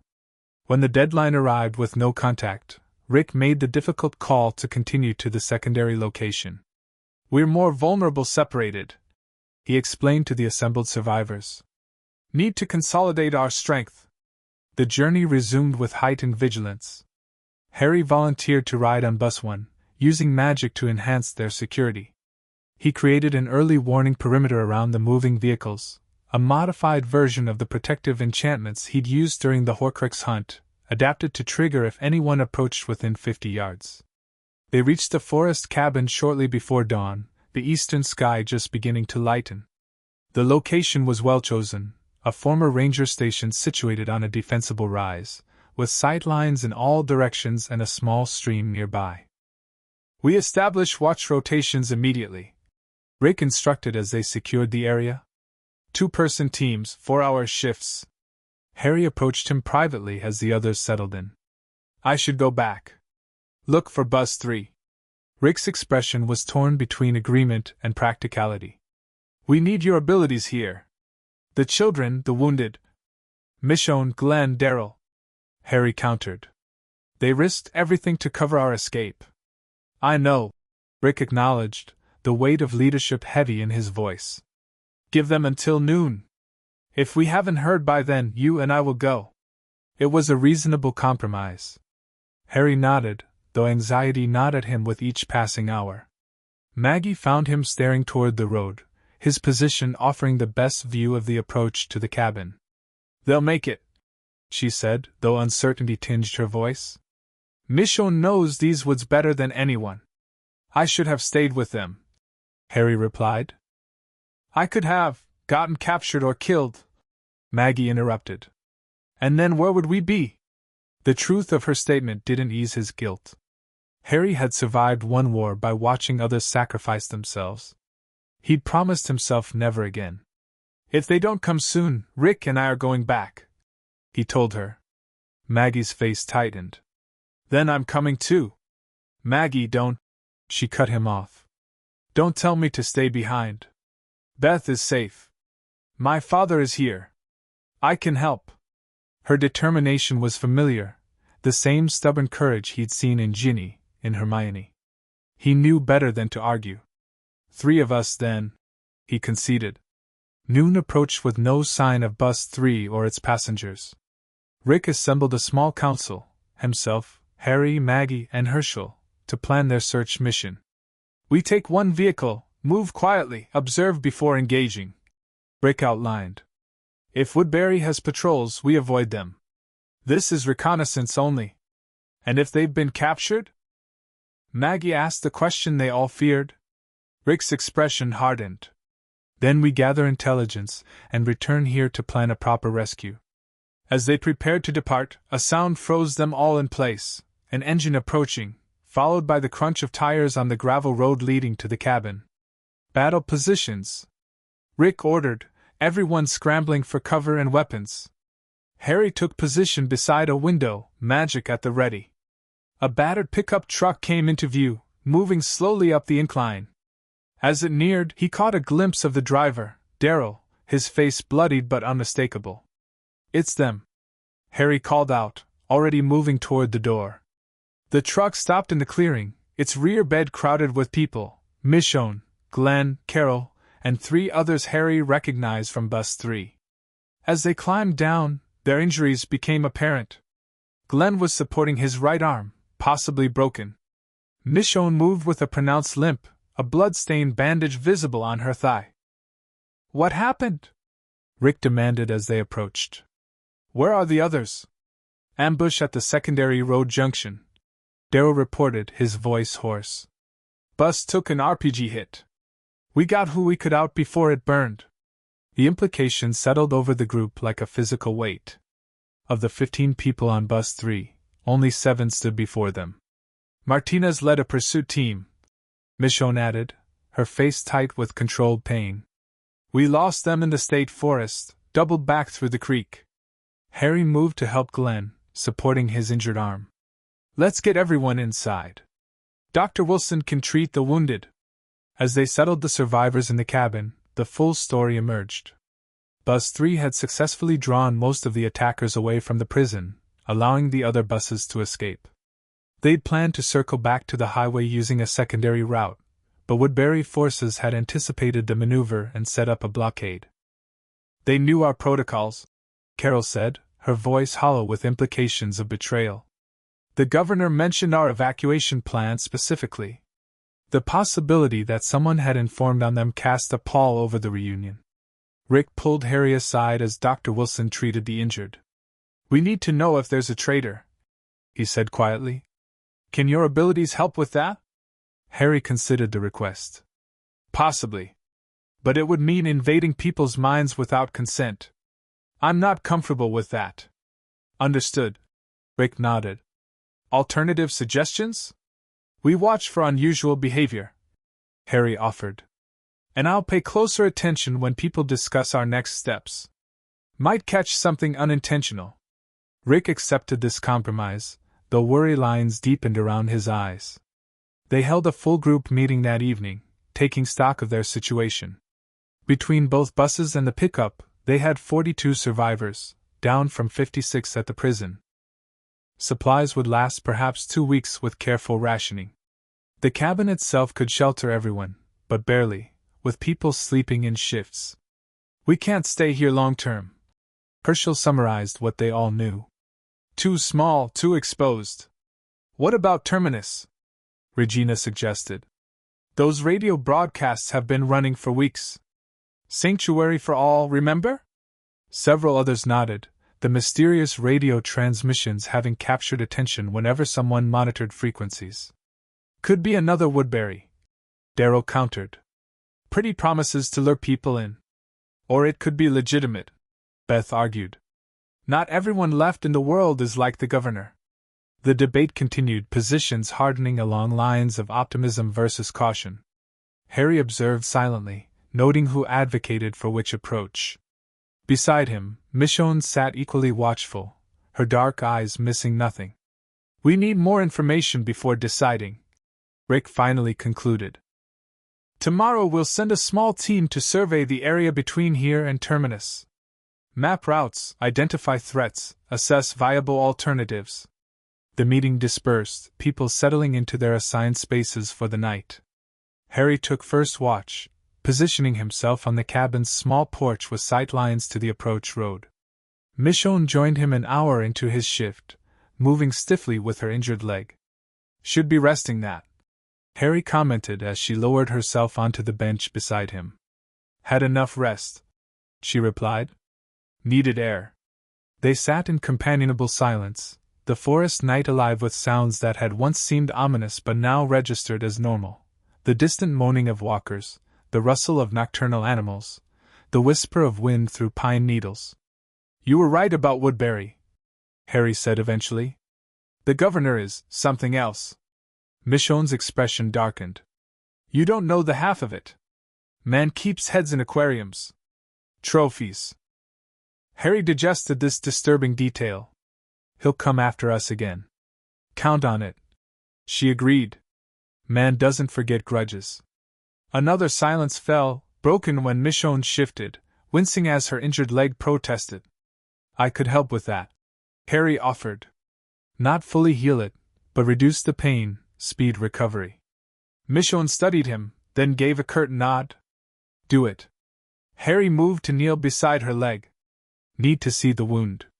She unwrapped the bandage, revealing a deep gash along her outer thigh, not life-threatening but certainly debilitating. Harry placed his hands gently on either side of the injury. Vulnera Sinenter, he murmured, green energy flowing from his palms into the damaged tissue. The wound didn't close completely, but the inflammation receded visibly, and fresh pink skin began forming at the edges. Michonne watched with undisguised fascination. Useful trick, she commented as Harry finished. Has its limits, he admitted, moving back to his seat. But better than nothing. Michonne rewrapped the bandage. You know why the governor wants me specifically? Harry shook his head. His daughter turned. He kept her, chained in a secret room. Fed her live mice. Disgust colored her tone. When I escaped, I put her down. Permanent-like. Jesus, Harry breathed. No wonder he has a vendetta. Man was broken before that, Michonne said flatly. Daughter just gave him an excuse. The conversation lapsed again, but the silence felt different, a shared understanding forming between them. Eventually, Michonne spoke again. You and Maggie. It's good. Harry glanced at her, surprised by the personal observation. It's complicated. Everything is now. She echoed her words from their training session, which felt like months rather than days ago. Doesn't mean it isn't good. Harry considered this. What about you? Anyone before all this? A shadow crossed her face. Had someone. A partner. Andre, my son. Her voice remained steady, but Harry caught the slight tightening of her jaw. Lost them early. Bad camp, worse decisions. I'm sorry, Harry said simply. Michonne acknowledged this with a slight nod. Past is past. Focus on now, on surviving. Is survival enough? Harry asked quietly. Has to be, she replied. Until it can be more. Morning brought renewed purpose. Rick organized reconnaissance teams. Daryl and Sasha would scout north toward Terminus. Harry, Michonne, and Maggie would investigate potential shelter locations to the west. Glenn and Regina would inventory supplies and organize hunting parties. Harry sensed Maggie's tension as they prepared to depart. Something wrong? No, she said, checking her rifle with unnecessary thoroughness. Just wondering why Rick grouped us this way. Harry glanced toward Michonne, who was collecting water bottles at the supply table. 3 capable fighters. Makes tactical sense. Maggie hummed non-committally. They set out mid-morning, following game trails through the dense forest. Michonne took point despite her injury, moving with remarkable stealth. Harry appreciated her woodcraft. Even injured, she navigated more quietly than he could with magic assisting. Their objective was a state park visitor center marked on their maps, potentially offering shelter with stone construction and defensible approaches. The journey would take most of the day, with plans to return tomorrow after assessing the location. As they walked, Harry found himself reflecting on the strange triangle forming between himself, Maggie, and Michonne.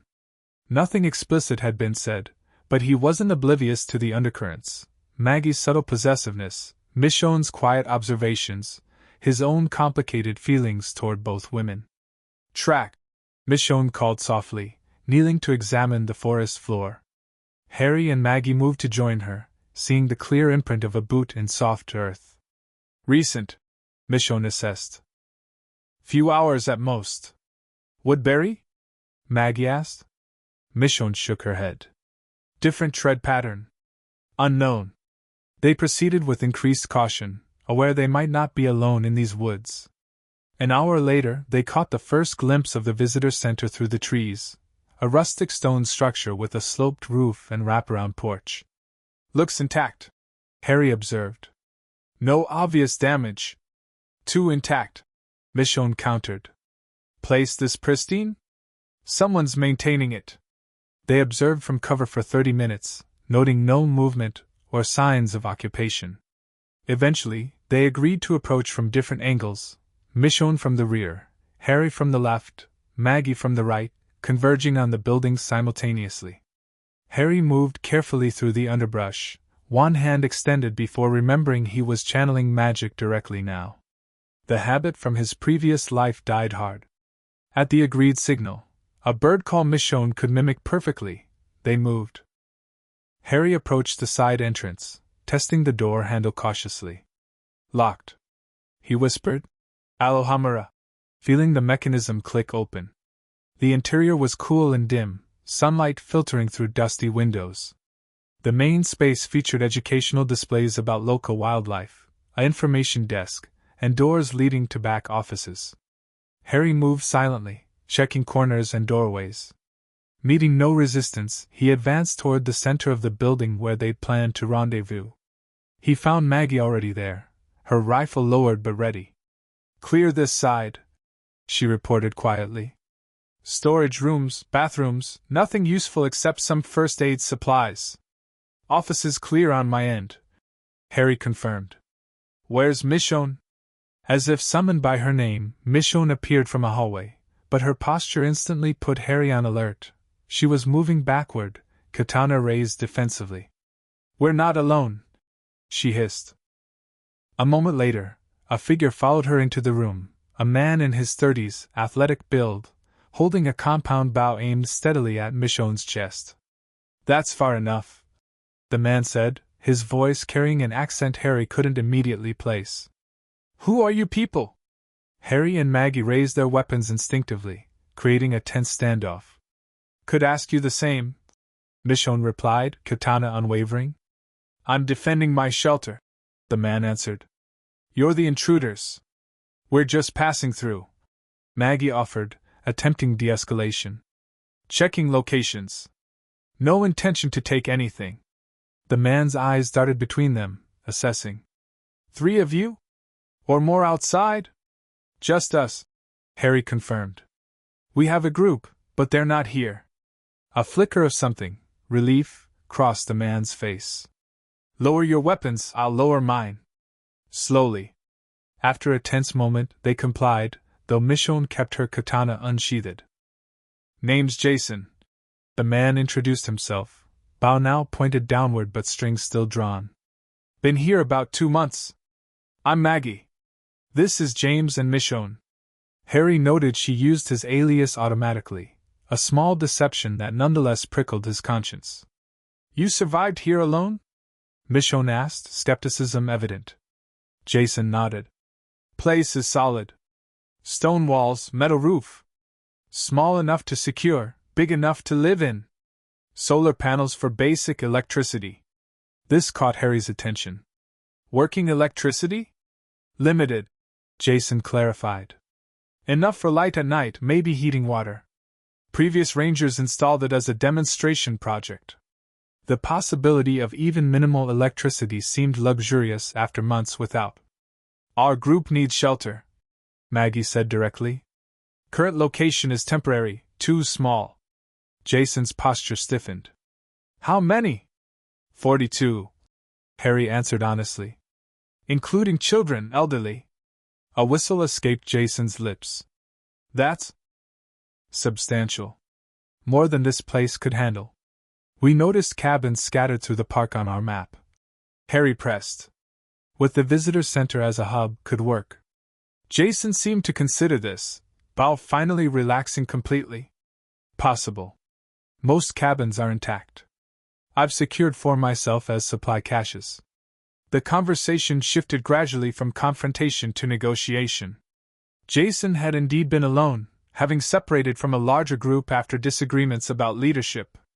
He was well organized, intelligent, and apparently willing to consider sharing his sanctuary for the right arrangement. "I maintain autonomy over the main building," he stipulated. "Your people take the cabins, we coordinate on security and supplies. We need to clear it with our council," Maggie replied. "But sounds workable. One condition," Jason added. "Need to meet your leaders first. Assess compatibility." This seemed reasonable. They agreed Jason would accompany them back to the cabin the following day to meet Rick and the others.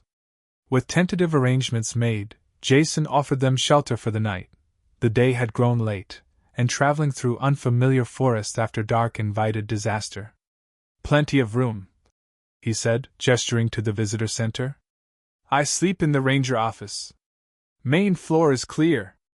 They accepted cautiously, establishing watches and securing the building's entrances. As night fell, Jason revealed another luxury, a propane camp stove that allowed for hot meals. He shared his supplies generously, preparing a stew with canned vegetables and preserved meat. "Been hunting deer," he explained, stirring the pot. "Smoked most of it. Lasts longer." Over dinner, They exchanged information, carefully edited on both sides. Jason shared knowledge of the surrounding area, including walker migration patterns and potential threats. The group offered sanitized details about their prison community and its fall. "This governor sounds like bad news," Jason commented. "How'd he find your prison?" "Someone talked," Michonne said bluntly. "Intentionally or not." Jason nodded thoughtfully. "Always the human element that causes problems. Dead are predictable. People aren't." As they prepared to sleep, Harry volunteered for first watch. The visitor center featured a small observation tower perfect for monitoring approaches. "I'll take second," Maggie said. "Third," Michonne added. Jason nodded approval. "Smart. I usually wake for dawn watch myself." Harry settled into the tower, rifle across his knees, extending his magical senses outward to create an early warning system. The night passed quietly, his shift ending without incident. Maggie relieved him shortly after midnight. As Harry prepared a makeshift bed from emergency blankets Jason had provided, Michonne approached. "What do you think?" she asked quietly, nodding toward the office where their host had retired. "Seems genuine," Harry assessed. "Well established here, reasonable precautions." "Too perfect," Michonne countered. "Solo survivor with electricity, fortifications, supplies?" Harry considered this. Valid concern. But not everyone with resources is automatically suspect. Michonne hummed noncommittally. Sleep light. Morning brought clearer weather and renewed perspective. In daylight, the visitor center revealed its potential: solar panels on the south-facing roof, rainwater collection system, defensible position on a slight rise. The surrounding cabins, visible through the trees, appeared equally promising. Jason provided a simple breakfast of oatmeal and dried fruit before they prepared to depart. "Map the route?" he asked, examining their worn paper map. "Generally," Harry confirmed. "About 4 hours back to our temporary shelter." "Shorter way," Jason offered, indicating an unmarked trail. "Ranger path. Cuts an hour off, avoids the creek crossing." Maggie studied the suggested route. "Looks narrow. More cover but less maneuverability if we encounter walkers." "Trade-off," Jason acknowledged. "Your call." After brief consultation, they decided to follow Jason's suggestion. The Ranger Trail proved as promised, narrower but well-maintained, weaving through denser forest that provided excellent concealment. Jason walked beside Harry, their conversation turning to practical matters of survival. The man showed impressive knowledge of both wilderness skills and improvised technology, explaining how he'd adapted the visitor center systems for maximum efficiency. "Military background?" Harry guessed, noting Jason's tactical awareness and disciplined movements. A slight hesitation. "Something like that. Private sector, mostly." Harry recognized evasion when he heard it. He'd practiced enough of it himself. But everyone had secrets now, histories they preferred not to revisit. They stopped briefly at midday, sharing water and jerky from Jason's supplies. As they rested, Maggie pulled Harry aside. "I'm not sure about him," she whispered. "Something feels off." Harry glanced toward where Jason and Michonne were discussing knife maintenance, their conversation appearing casual but focused. "Michonne said the same," Harry admitted. "But we need what he has. The electricity alone." "Just keep your guard up," Maggie cautioned. "And your abilities ready." He nodded, appreciating her concern while noting she hadn't objected to bringing Jason to their temporary camp. Necessity made strange allies in this world. They resumed their journey, the forest gradually thinning as they approached familiar territory. Harry recognized landmarks from their outbound trip, confirming they were on course. "How much farther?" Jason asked, adjusting his pack. "Mile, maybe less," Michonne answered. "Should see smoke from the cabin soon." As if manifested by her words, a column of dark smoke appeared through the trees, not the controlled wisp of a cooking fire, but the billowing cloud of a structure burning. "No," Maggie breathed, already breaking into a run. Harry and Michonne followed immediately, Jason close behind. They sprinted through the forest, abandoning stealth in their urgency. As they crested the final rise, the cabin came into view, or what remained of it. The structure was fully engulfed, flames licking at the collapsed roof. Bodies littered the clearing, both walkers and their people. Harry recognized Sasha's distinctive headband on a motionless form near the porch. Further away, what appeared to be Regina's husband lay face down, half his head missing. Ambush. Michonne hissed, katana already drawn. Spread out. Harry directed. Check for survivors. They moved cautiously into the clearing, alert for threats. The attack appeared recent, some fires still burned in vehicles, and the cabin's central structure hadn't completely collapsed. Here! Maggie called from behind an overturned truck. Found Beth! Harry rushed over to find Beth unconscious but breathing, a gash on her forehead crusted with dried blood. Beth! Maggie shook her sister gently. Beth, wake up! The young woman's eyes fluttered. Maggie? She whispered, disoriented. They came, so many. Who, Beth? Who came? Woodbury. She managed. The governor took Rick and Daryl, wanted Michonne. Harry felt cold dread settling in his stomach. The others? Beth shook her head weakly. Don't know, scattered into the woods. Herschel took Judith and Carl. Laurie with baby Robert. How long ago? Michonne demanded, appearing beside them. Hours, morning. Beth's eyes closed again, consciousness slipping. Harry checked her wound, concussion likely, but not immediately life-threatening. We need to get her stable, then find the others. Jason approached, his expression grave. I've counted 16 bodies. Mostly yours, some attackers. The number hit Harry like a physical blow. 16 dead, others missing or captured. Their community, decimated in a single attack. They're taking prisoners back to Woodbury, Michonne stated grimly. Governor will want public execution. His style. How did they find us? Maggie demanded, voice cracking. We were careful. Harry had no answer, but the question burned. Coincidence seemed unlikely. The governor had struck with precision, hitting their temporary shelter less than a day after they'd evacuated the prison. We need a plan, he said, forcing practicality through shock. First priority is finding survivors. Then we deal with Woodbury. They organized quickly. Maggie would stay with Beth, tending her injuries and securing their position. Harry, Michonne, and Jason would search the surrounding forest for scattered survivors, working in expanding circles from the cabin. If you find anyone, bring them back here, Harry instructed. We regroup at sunset regardless. With determined nods, they separated. Harry took the eastern quadrant, moving quickly but carefully through the underbrush, alert for signs of passage.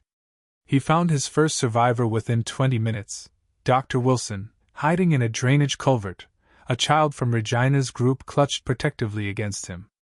James, the doctor whispered, relief evident. Thank God. They came at dawn, dozens of them. I know. Harry helped the man out of his hiding place. We need to get you back to what's left of the cabin. Maggie's there with Beth. The others? Dr. Wilson asked, helping the frightened child to her feet. Some dead, Harry admitted grimly. Some taken. Others scattered like you. By mid-afternoon, Harry had recovered 3 more survivors, Carol, hiding in a tree, one of the prison newcomers whose name he struggled to remember, and Glenn, who'd been pursuing attackers when they'd left with Rick and Daryl. I tracked them for a mile before losing the trail, Glenn reported as they returned to the cabin. Military trucks, heading east? Almost certainly back to Woodbury. At the cabin clearing, they found more survivors had returned. Michonne had located Herschel with Judith and Carl hiding in a dense thicket, while Jason had found Laurie with baby Robert and 2 others from Regina's group. The reunion was subdued, relief at finding loved ones alive tempered by the devastating losses. Of their 42, only 23 remained accounted for, 16 confirmed dead, 3 captured, Rick, Daryl, and Sasha, and several still missing. As the sun began to set, they gathered around a small fire, far enough from the still smoldering cabin to avoid attention but close enough to maintain their rendezvous point. "We can't stay here," Herschel stated the obvious. "They could return at any time." "Jason's visitor center," Maggie suggested. "It's defensible, distant enough from here." All eyes turned to Jason, who nodded solemnly. "It's yours if you need it. All of you." "What about Rick and the others?" Carl demanded, his young face hard with determination. "We can't abandon them." "We won't," Harry assured him. "But we need a secure base first." The debate was brief. They had little choice with night approaching, injured to care for, and children to protect. The visitor center offered their best immediate option. "We leave at first light," Harry decided, stepping naturally into the leadership vacuum left by Rick's capture. "Travel in tight formation, strongest protecting the weakest." No one objected. Even Herschel, whose wisdom had guided many decisions, deferred to Harry's military expertise. "Tonight we rest, recover, prepare," Harry continued. "Tomorrow we start rebuilding." As the others settled, Harry sought a moment alone, processing the day's devastating turn. He found a quiet spot at the edge of the clearing, staring into the darkening forest. Footsteps approached, Michonne, her expression unreadable in the dim light. "This wasn't random," she said without preamble. "Attack was too precise, too coordinated." "You think we were betrayed?" Harry surmised. "Again. Or tracked," Michonne suggested. "Either way, we need to be smarter this time." Harry nodded grimly. "And we need to get our people back. Governor won't kill them immediately," Michonne assessed. "He'll want an audience. Demonstration of power." "How long?" "Few days. Maybe a week." Her expression hardened. "Enough time to plan, not enough to delay." Harry considered their options. With their reduced numbers and the children to protect, a frontal assault on Woodbury was impossible. But leaving Rick and the others to public execution was equally unthinkable. "I could go alone," Harry suggested. "Use magic to infiltrate, free them before the governor can." "No," Michonne interrupted firmly. "Suicide mission. And we need you here." "Then what?" "We go together," came Maggie's voice as she joined them. "Small team, surgical extraction." Harry turned, finding her standing resolute in the gathering darkness. "It would be extremely dangerous." "So is everything now," she countered. "But we don't leave our people behind." The three of them stood in momentary silence, the weight of the decision settling around them. Finally, Harry nodded. "Three of us," he proposed. "You, me, Michonne. Glenn stays to lead the others to the visitor center with Jason." "Glenn won't like being left behind," Maggie warned. "His arm's still healing," Harry reminded her. "And he has the woodcraft to get everyone there safely." The matter settled, they rejoined the others to share their plan. As expected, Glenn objected strenuously until Herschel intervened. "These people need you, son," the older man said gently. "And Maggie needs to do this." Reluctantly, Glenn conceded. The night passed in tense preparation, checking weapons, distributing the meager supplies salvaged from the cabin, planning routes.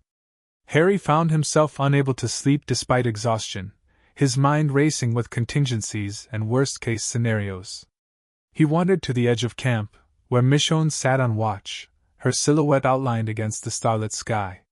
"Should be resting," she commented without turning. "Could say the same to you," Harry replied, settling beside her. They sat in companionable silence, the magnitude of tomorrow's mission hanging between them.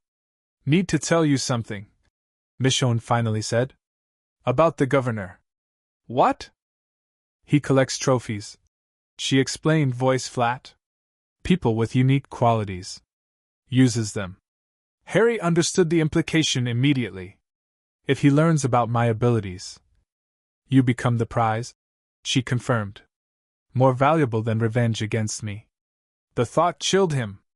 Not fear for himself, but for what such power might enable in the hands of someone like the governor. "I'll be careful," he promised. We all will, came Maggie's voice as she approached, having silently joined them. No heroes, no martyrs. Harry glanced between the two women, both fierce, both determined, both now central to his existence in this bizarre second life. Something unspoken passed among the three of them, an understanding beyond conventional relationships. Get some rest, Michonne advised them both. Tomorrow we hunt. Morning arrived with grim purpose. While Glenn prepared the main group for their journey to the visitor center, Harry, Maggie, and Michonne finalized their own preparations for the rescue mission. 2 days, Harry confirmed with Glenn. If we're not back by sunrise on the third day, secure the center and focus on survival. Glenn clasped his arm. Bring them home. All of you. The farewell was brief, necessity overriding emotion. As the larger group departed westward, the rescue team moved east, following the faint trail of the Woodbury vehicles.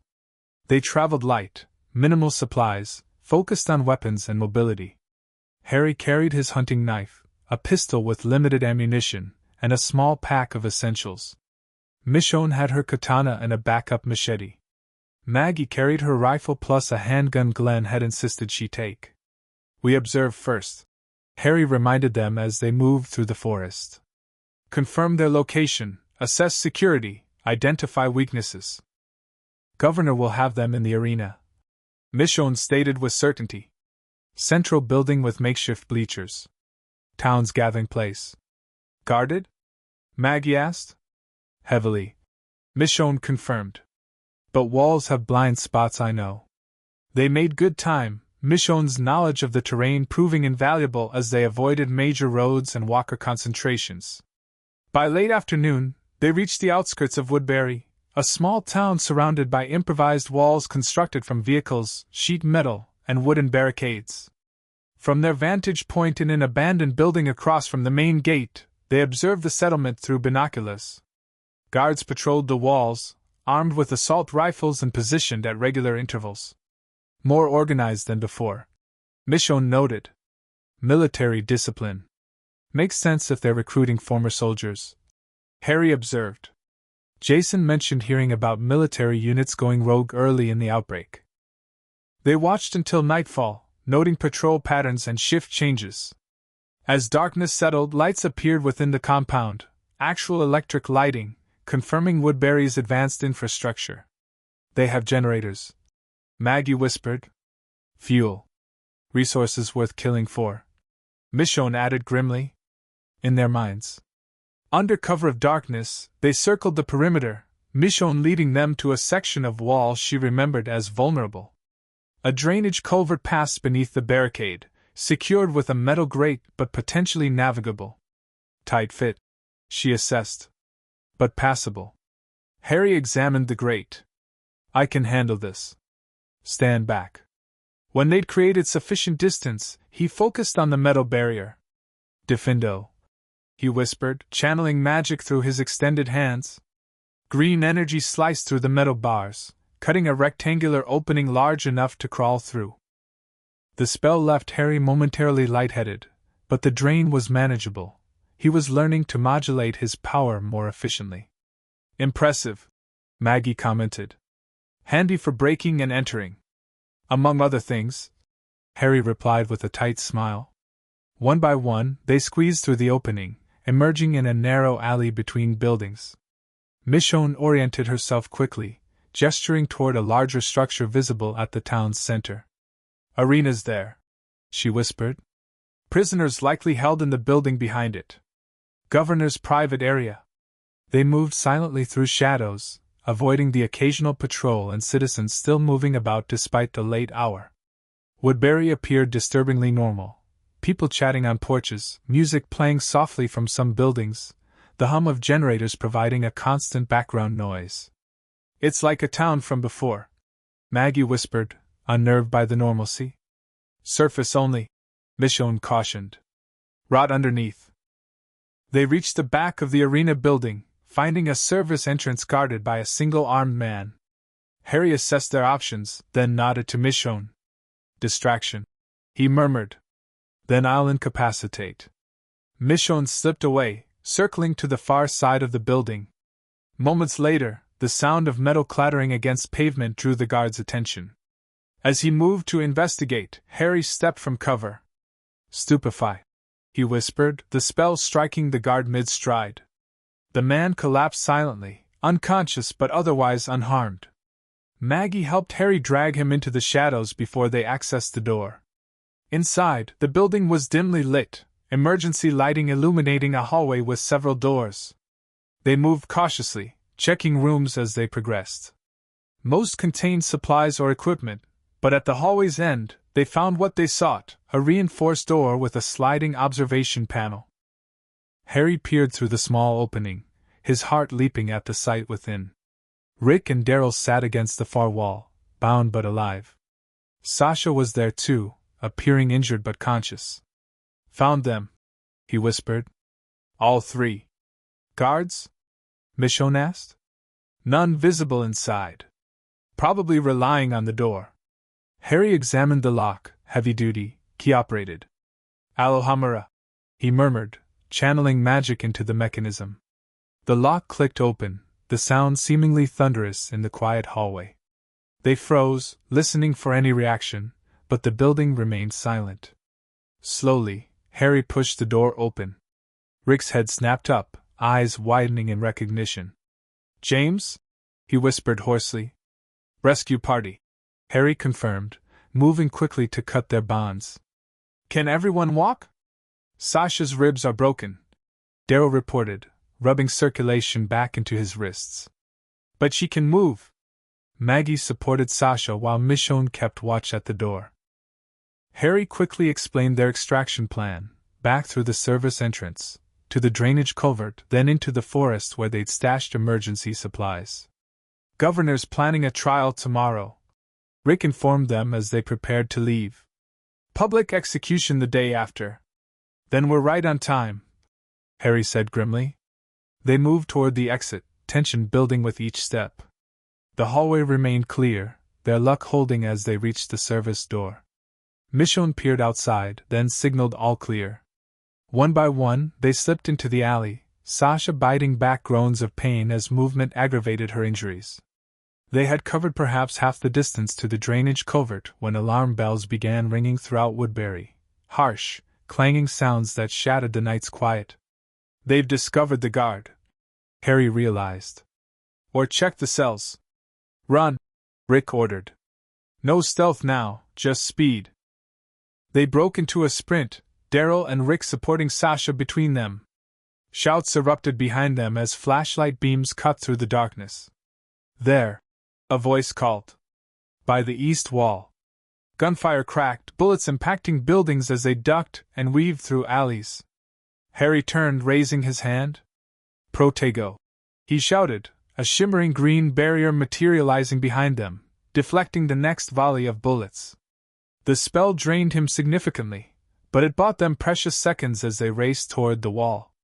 The drainage culvert appeared ahead, their escape route tantalizingly close. More shouts, more flashlights. They were being surrounded. "You forego," Michonne ordered, drawing her katana. "I'll hold them off." "Not happening," Harry countered. "Together or not at all." A familiar voice cut through the chaos, amplified, commanding. "Stop right there. You're surrounded." The governor. Harry recognized his voice from the motel reconnaissance. "Maggie, get them through the culvert," Harry directed. "Michonne and I will cover." Maggie hesitated only briefly before nodding, helping Rick guide the others toward the drainage pipe. Harry and Michonne stood back to back, weapons ready as figures closed in from multiple directions. "Last chance to surrender," the governor called. "Or we open fire!" Harry met Michonne's eyes, a silent understanding passing between them. They needed something dramatic, something unexpected. "Cover your eyes when I say," Harry whispered to her. "Then run for the culvert." She nodded, trusting him without question. The governor emerged from the shadows, flanked by armed men. Even in the dim light, his eye patch was distinctive, as was the pistol he held casually at his side. Well, he said, voice dripping false congeniality. "Michonne, You couldn't stay away, could you? His gaze shifted to Harry. And you brought a new friend. Harry felt the man's assessment, calculating and cold. We're leaving with our people, he stated firmly.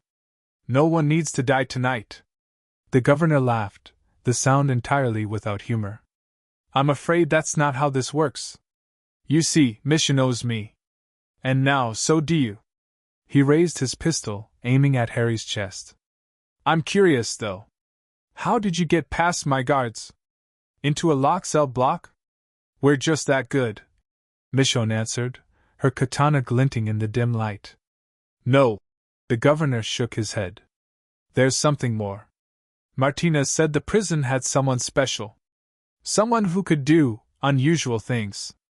Harry felt cold dread settling in his stomach. They knew about his abilities, or at least suspected. No, he whispered to Michonne. Lumos Maxima! Harry shouted, channeling every ounce of power he could muster into the spell. Blinding green light erupted from his hands, expanding outward in a devastating flash that illuminated the entire area like midday sun. The governor and his men recoiled, crying out in pain and surprise, temporarily blinded. Run! Harry urged Michonne, already staggering from the magical exertion. They sprinted toward the culvert where Maggie was helping Sasha through the opening. Rick and Daryl had already made it outside. Go! Harry pushed Michonne toward the escape route. I'm right behind you. She hesitated only a moment before ducking into the drainage pipe. Harry turned back, summoning his remaining strength for one final spell to cover their retreat. Bombarda! He called, directing the explosion spell not at the pursuers, but at the building beside them. The structure's wall collapsed outward, debris cascading into the alley and blocking the path. The effort sent Harry to his knees, darkness threatening at the edges of his vision. James! Maggie was beside him suddenly, pulling him toward the culvert. Come on!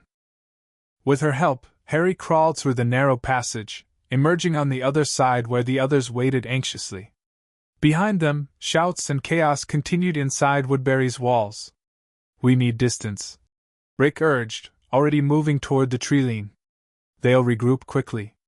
Harry staggered to his feet, Maggie supporting him on one side, Michonne on the other. Together they retreated into the forest, putting precious distance between themselves and the settlement. Only when they'd reached their emergency cache did they pause, Harry collapsing against a tree, utterly drained. What the hell was that? Daryl demanded, staring at Harry. That light show? Later. Rick intervened, recognizing Harry's condition. We need to keep moving. Michonne retrieved the stashed supplies, water, energy bars, a medical kit for Sasha's injuries. After brief treatment, they resumed their journey, heading west toward the visitor center where the others waited. They traveled through the night, pushing beyond exhaustion, fear of pursuit overriding physical limitations. Harry recovered gradually, though the combined magical exertion left him weaker than he'd been since arriving in this world. Dawn found them still moving, having covered impressive distance despite Sasha's injuries and Harry's condition. Need to rest, Maggie finally insisted as sunlight filtered through the trees. Just an hour. Rick reluctantly agreed, setting watches while the others collapsed in exhaustion. Harry found himself seated between Maggie and Michonne, the three of them leaning against a fallen log. The governor saw what you can do, Michonne said quietly. He'll want you now more than ever. Let him try, Maggie replied fiercely. Harry closed his eyes, fatigue overwhelming him. We'll deal with that tomorrow. All that matters now is we got our people out. He felt Maggie's hand find his, her fingers intertwining with his own. On his other side, Michonne's shoulder pressed against his, warm and solid. In that moment of connection, despite the dangers behind and ahead, Harry felt something he hadn't experienced since awakening in this world. He felt at home. The journey to the visitor center took another full day, caution and injury slowing their pace. When they finally arrived, the reunion was emotional, Carl running to his father, Laurie embracing Rick while clutching baby Robert, Glenn sweeping Maggie into his arms despite his injured limb. Jason welcomed them efficiently, having already integrated the survivors into the visitor center's operation. The cabins had been cleaned and assigned, security protocols established, water and food systems organized. Your people adapt quickly, he told Harry as they stood on the center's porch, watching the reunions. Already talking about planting crops in the spring. Harry nodded, appreciating the man's competence. Thank you for all this. Jason shrugged. World's better with more good people in it. That evening, they held council in the visitor center's main room. Rick, though physically exhausted, had resumed leadership, gathering information and assessing their situation with renewed purpose. The governor knows where the cabin was, he summarized. But not this location. Not yet. He'll look, Darrow warned. Man like that doesn't let go easy. We'll be ready, Rick assured them. Better defenses, better preparation. The meeting shifted to practical matters, cabin assignments, duty rotations, supply inventories. Throughout, Harry noticed Maggie watching him, concern evident in her expression. He'd explained his magical exhaustion to her privately, but the experience had clearly shaken her. After the meeting dispersed, Harry found himself approached by Rick, who gestured toward the back office. Need to talk, the former sheriff said quietly. Inside the privacy of Jason's office, temporarily surrendered for council use, Rick turned to Harry with direct intensity. What the governor saw, he began. Your abilities. How much does he know? Harry considered the question carefully. He saw the light spell, possibly connected it to our escape through the locked cells.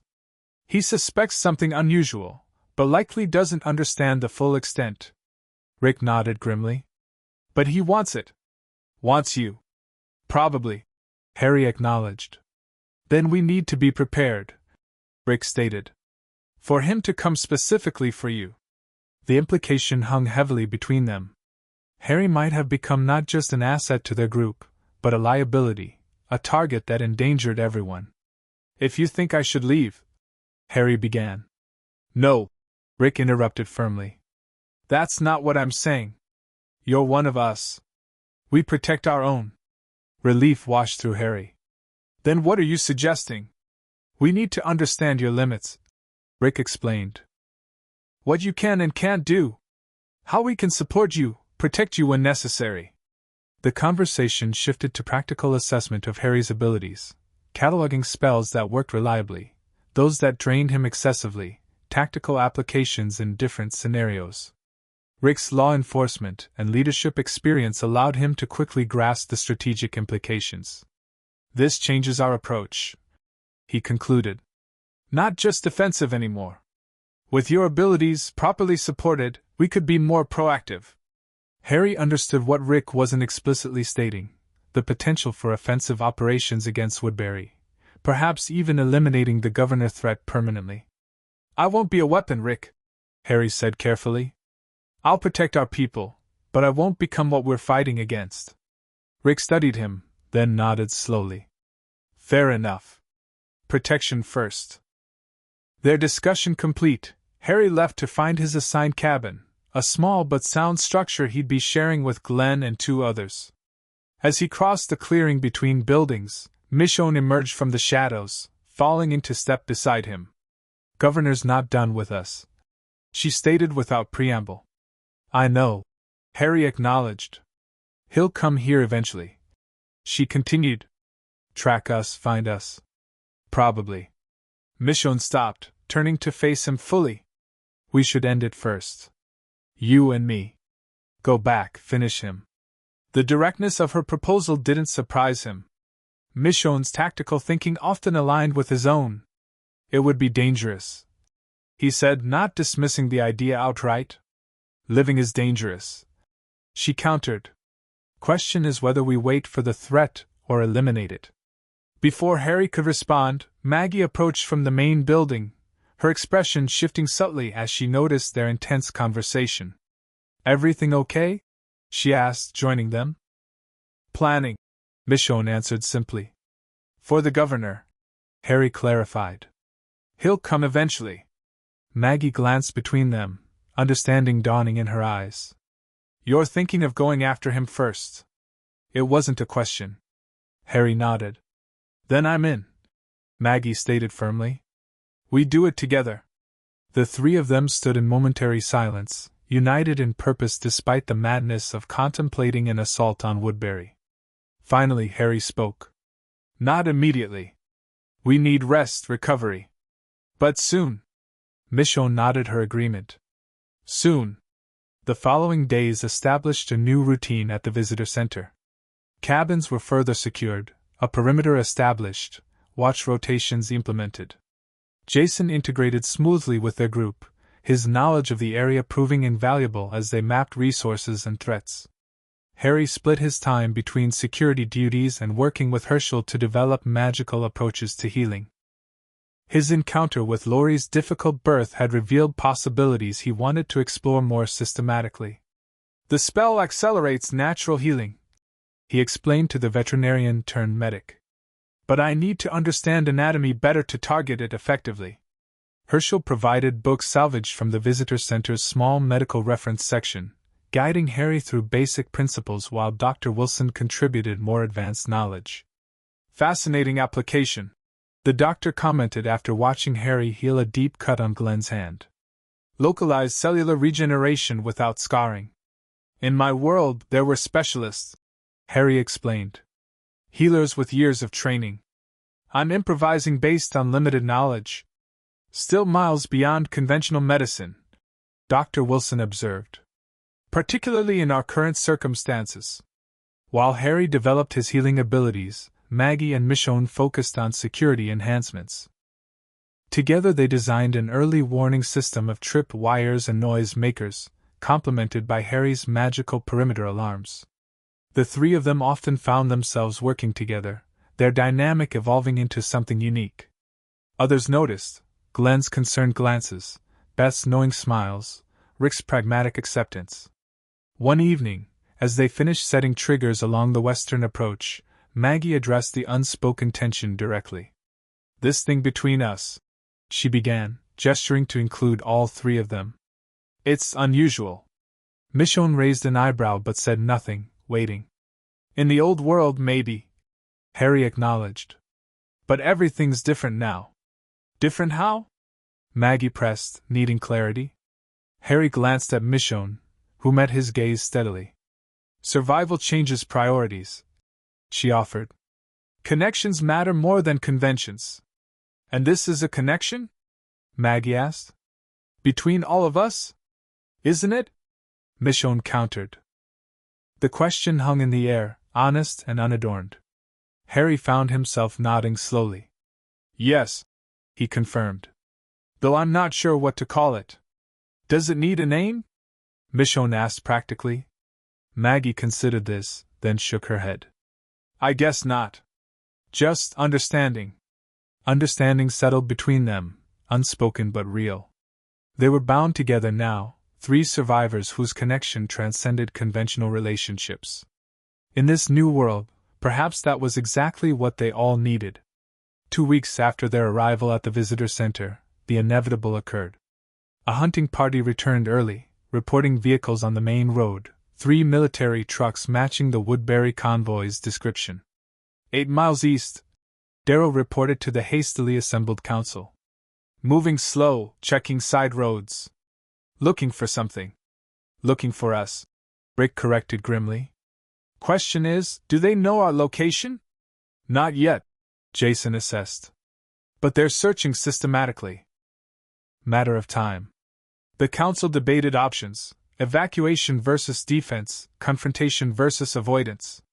Harry, Maggie, and Michonne exchanged glances, their earlier conversation about proactive measures suddenly relevant. We have another option, Harry finally said. Take the fight to them, on our terms. All eyes turned to him as he outlined his proposal, an ambush on the convoy, using their knowledge of the terrain and Harry's abilities to neutralize the threat before it reached their sanctuary. Too risky. Glenn objected immediately. We're talking about military vehicles, armed men. Higher risk to wait. Michonne countered. Let them find this place, attack when we have children, wounded to protect. The debate intensified, opinions dividing sharply. Rick listened to all sides before raising his hand for silence. Both approaches have merit, he acknowledged. So we implement both.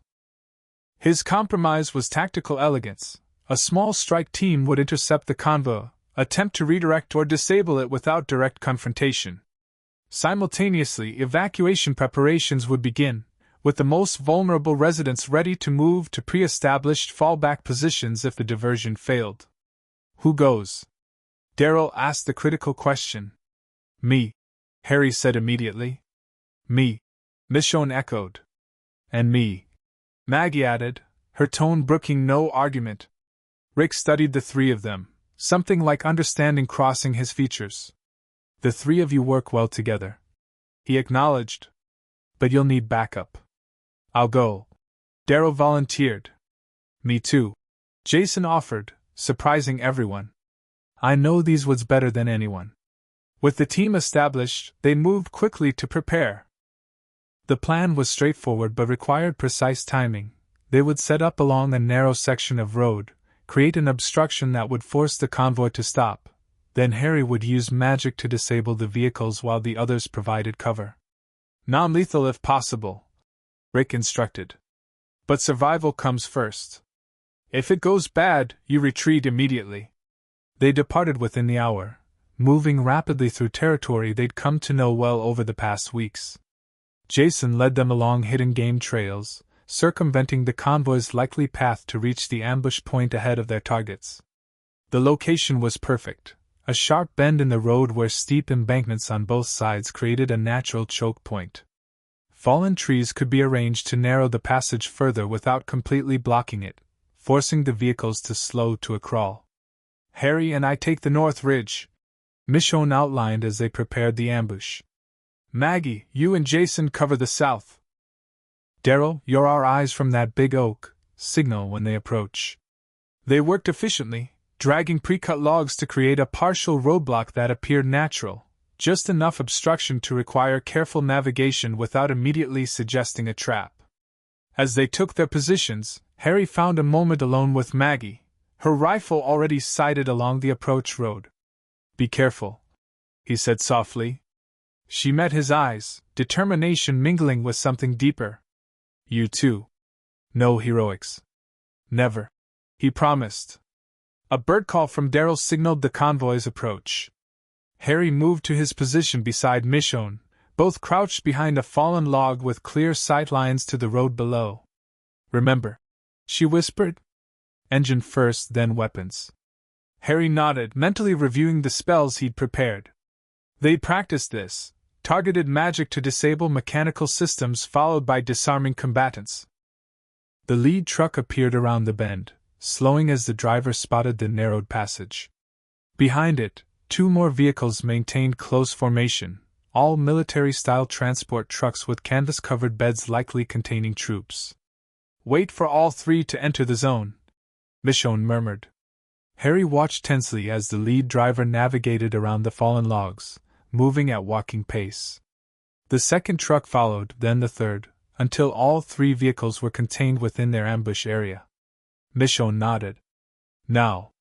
Harry rose to a half-crouch, extending both hands toward the convoy. Immobilis machina, he intoned, channeling magic into the spell he developed specifically for this purpose. Green energy flowed outward, washing over the vehicles in rippling waves. The effect was immediate. Engines sputtered and died, electrical systems failed, leaving the trucks suddenly silent and immobile in the narrow passage. Shouts of confusion erupted from the convoy as armed men began spilling from the truck beds, scanning for threats. Harry's next spell was ready. Expelliarmus Maxima! The disarming charm expanded outward, magnified to affect multiple targets. Rifles and handguns flew from surprised hands, clattering uselessly into the underbrush. The drain hit Harry immediately, far more severe than the vehicle immobilization, but he remained standing, Michonne's steady presence beside him. Surrender! She called down to the disarmed men. You're surrounded! For a moment, it seemed the ambush had succeeded perfectly. Then the lead truck's door opened, and a familiar figure emerged, the governor, seemingly unsurprised by the attack. "I know you're there, wizard," he called out, using the term with sneering emphasis. "Did you think we wouldn't be prepared this time?" Before Harry could process the implication, movement flashed in his peripheral vision, figures emerging from the forest behind them, approaching their ambush positions from the rear. "Trap!" Michonne hissed, katana already drawn. They let themselves be followed. The realization hit Harry like physical blow. The convoy had been bait, deliberately moving slowly, checking side roads to be noticed. Meanwhile, a second force had circled behind them. "Fall back!" Harry shouted to the others. Secondary positions. Gunfire erupted from multiple directions as their ambush transformed into a desperate defense. Harry threw up a shield charm, green energy deflecting bullets as he and Michonne retreated toward their predetermined fallback point. Across the road, he caught glimpses of Maggie and Jason returning fire while moving tactically from cover to cover. Daryl had disappeared from his observation post, hopefully circling to support them.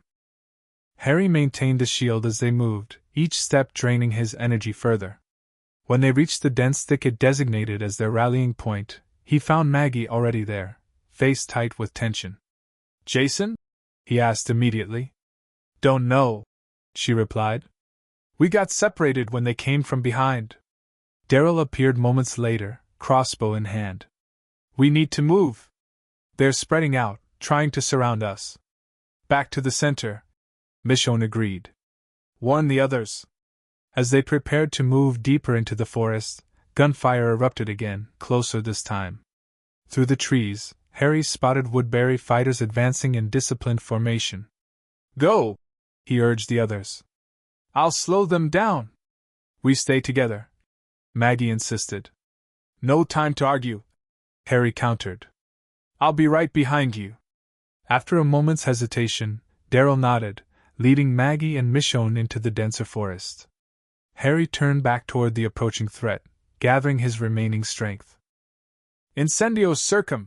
he called, creating a ring of green fire that spread rapidly through the underbrush, forming a burning barrier between himself and the pursuers. Shouts of alarm rose as the Woodbury fighters encountered the unnatural flames. Harry used the distraction to retreat, following his companion's trail deeper into the woods. He'd covered perhaps 100 yards when a figure stepped into his path. Jason, rifle raised. "Jason!" Harry gasped with relief. "This way, quickly!" The man didn't move, his weapon remaining trained on Harry's chest. Something in his expression had changed, the friendly competence replaced by cold calculation.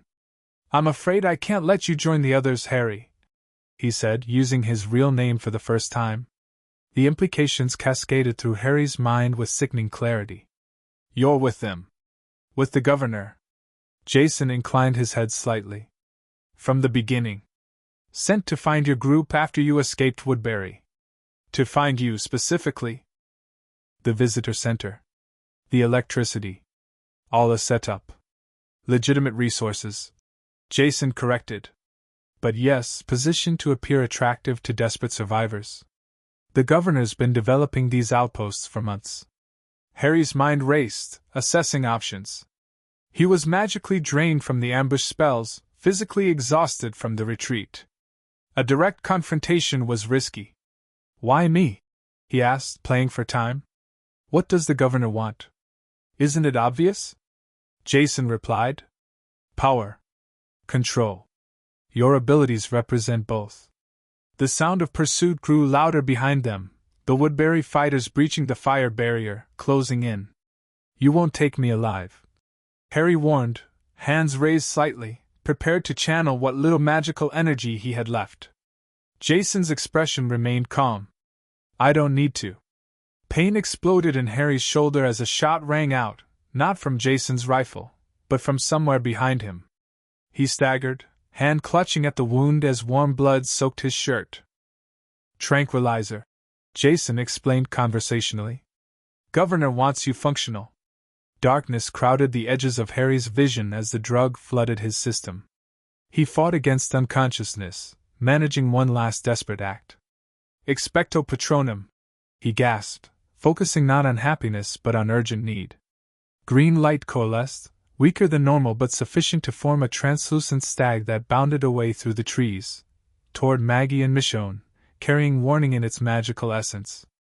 Interesting, Jason commented, watching the Patronus disappear. The governor will be pleased with this demonstration. Harry collapsed to his knees, fighting the spreading numbness. His last thought before darkness claimed him was of Maggie and Michonne, hoping they'd understand his warning, hoping they'd survive. Hoping they'd come for him, though he feared what that might cost them. Chapter 3. Convergence pain brought Harry back to consciousness, dull, throbbing agony in his shoulder where the tranquilizer dart had struck. His eyelids felt impossibly heavy as he fought to open them, reality returning in fragmented pieces. Cold metal against his wrists. The smell of antiseptic and dust. Voices murmuring nearby. Should be waking soon. Dosage was calculated for his weight. And the restraints are secure? After what we saw in the forest, reinforced steel. Unless he can melt metal with his mind, he's contained. Harry kept his eyes closed, feigning continued unconsciousness while gathering information. The voices belonged to men he didn't recognize, not Jason, not the governor. He tried to extend his magical senses but found his mind sluggish, his connection to his power muted. Drugged. They were keeping him sedated. Governor wants to know the moment he's awake. The first voice continued. Said to call immediately, no matter the hour. Man's obsessed. The second voice muttered. First the samurai woman, now this one. You didn't see what he did. The fire, the weapons flying from people's hands like they were snatched by ghosts. If the governor can control that kind of power. Their footsteps receded, a door closing with a heavy metallic clang. Harry risked opening his eyes, blinking against harsh fluorescent lighting. He was in what appeared to be a medical examination room, institutional green walls, linoleum floor, stainless steel fixtures. His wrists and ankles were secured to a hospital bed with heavy restraints, and 4 line running into his left arm. Attempting to gather his magic, Harry whispered, Finite incantatum, hoping to dispel whatever effects were suppressing his abilities. Nothing happened. He tried again, focusing harder. Alohamura. The restraints remained firmly locked. Whatever they were giving him through the 4 was interfering with his connection to magic, not completely severing it, but making it difficult to access, like trying to grasp smoke with bare hands. The door opened, and a balding man in a lab coat entered, followed by the now familiar figure of the governor. The contrast between them was striking, the doctor nervous, clinical, the governor radiating dangerous confidence despite his eye patch and seemingly reasonable demeanor. He's awake, the doctor announced unnecessarily. The governor approached the bed, studying Harry with undisguised fascination. Mr. Potter. Or do you prefer Evans? Jason was quite thorough in his intelligence gathering. Harry remained silent, assessing his captor. Up close, the man was more unsettling than he'd appeared during their brief encounter in Woodbury, his remaining eye sharp with intelligence but empty of empathy. Not talkative? Understandable. The governor pulled up a chair, sitting casually beside the bed as if they were old friends. The sedative affects different people in different ways. Dr. Carson can adjust the dosage if you're experiencing discomfort. What do you want? Harry finally asked, his voice hoarse. Direct. I appreciate that. The governor smiled, the expression not reaching his eye. What I want is simple, understanding. You possess abilities that defy conventional explanation. In a world already turned upside down by the dead walking, you represent something extraordinary. I'm not a lab rat, Harry stated flatly. Of course not. You're a guest. The governor gestured expansively. A valuable guest whose cooperation would be deeply appreciated. And if I don't cooperate? The governor's expression hardened slightly. There are alternatives. Less comfortable ones. But I hope we can avoid those paths. Harry tested his restraints again, finding no give. Where are my friends? If you mean the survivors from the prison, we don't know. Your distraction allowed them to escape our pursuit teams. The governor leaned forward. If you mean the two women you've grown particularly close to, they're being pursued as we speak. Cold dread washed through Harry. Leave them alone. I'm afraid Michonne and I have unfinished business. The governor replied, his tone darkening. As for the green girl, her fate depends largely on your cooperation. The implicit threat hung in the air between them. Harry fought to keep his expression neutral, not wanting to reveal how effectively the governor had identified his pressure points. Now, the governor continued, his tone brightening artificially. Perhaps a demonstration? Something small, to establish a baseline for Dr. Carson's research. I told you, I'm not your lab rat, Harry repeated. The governor sighed, standing. I had hoped for willingness, but preparation has been made for reluctance. He nodded to Dr. Carson. Bring in the incentive. The doctor left briefly, returning with 2 guards escorting a familiar figure, Jason, his face bloodied, hands bound before him. Your spy doesn't look well, Harry observed coldly. Former spy, the governor corrected. Jason made the unfortunate mistake of developing sympathies for your group, particularly for Ms. Greene. His intelligence became selective. Jason raised his head, meeting Harry's eyes. I'm sorry, he said simply. They found my reports, realized I was holding back details about your abilities. Worse than holding back, the governor added. Actively warning your people about our patrols. A regrettable lapse in loyalty. Harry reassessed Jason, wondering if this was another layer of deception or genuine remorse. The man's injuries appeared real enough. What happens to him is your choice, the governor continued. Demonstrate one of your abilities, something simple, and he receives medical treatment. Refuse and... He gestured vaguely toward the guards. Harry understood the game being played, forcing him to choose between principles and another person's suffering, establishing a pattern of compliance. It was manipulation but effective. One demonstration. Harry agreed reluctantly. Then medical treatment for him. The governor smiled. Excellent. Something visible, please. The light you created during your escape, perhaps? Harry considered his options. The sedatives made accessing his magic difficult but not impossible. A simple lumos might be manageable without draining him completely, and might give him information about his current limitations. I need my hand free, he stated. After a moment's consideration, the governor nodded to Dr. Carson, who hesitantly released Harry's right wrist restraint. Harry raised his hand, concentrating through the drug-induced fog. Lumos, he whispered. For a terrible moment, nothing happened. Then, slowly, a dim green glow formed above his palm, barely the strength of a candle, nothing like the blinding flash he'd created during their escape from Woodbury. The governor observed with undisguised fascination. Remarkable. And you control this through verbal commands? Harry extinguished the light, already feeling drained from the small effort. I've fulfilled my part. Now help him. The governor studied him a moment longer before nodding to the guards. Take Mr. Miller to the infirmary. Basic treatment only. As Jason was led away, the governor returned his attention to Harry. A promising start. Rest now. Tomorrow we'll continue our conversations with fewer chemical interventions.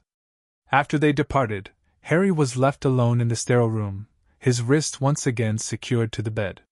The brief magical effort had confirmed his suspicions. The drugs severely limited his abilities without eliminating them completely.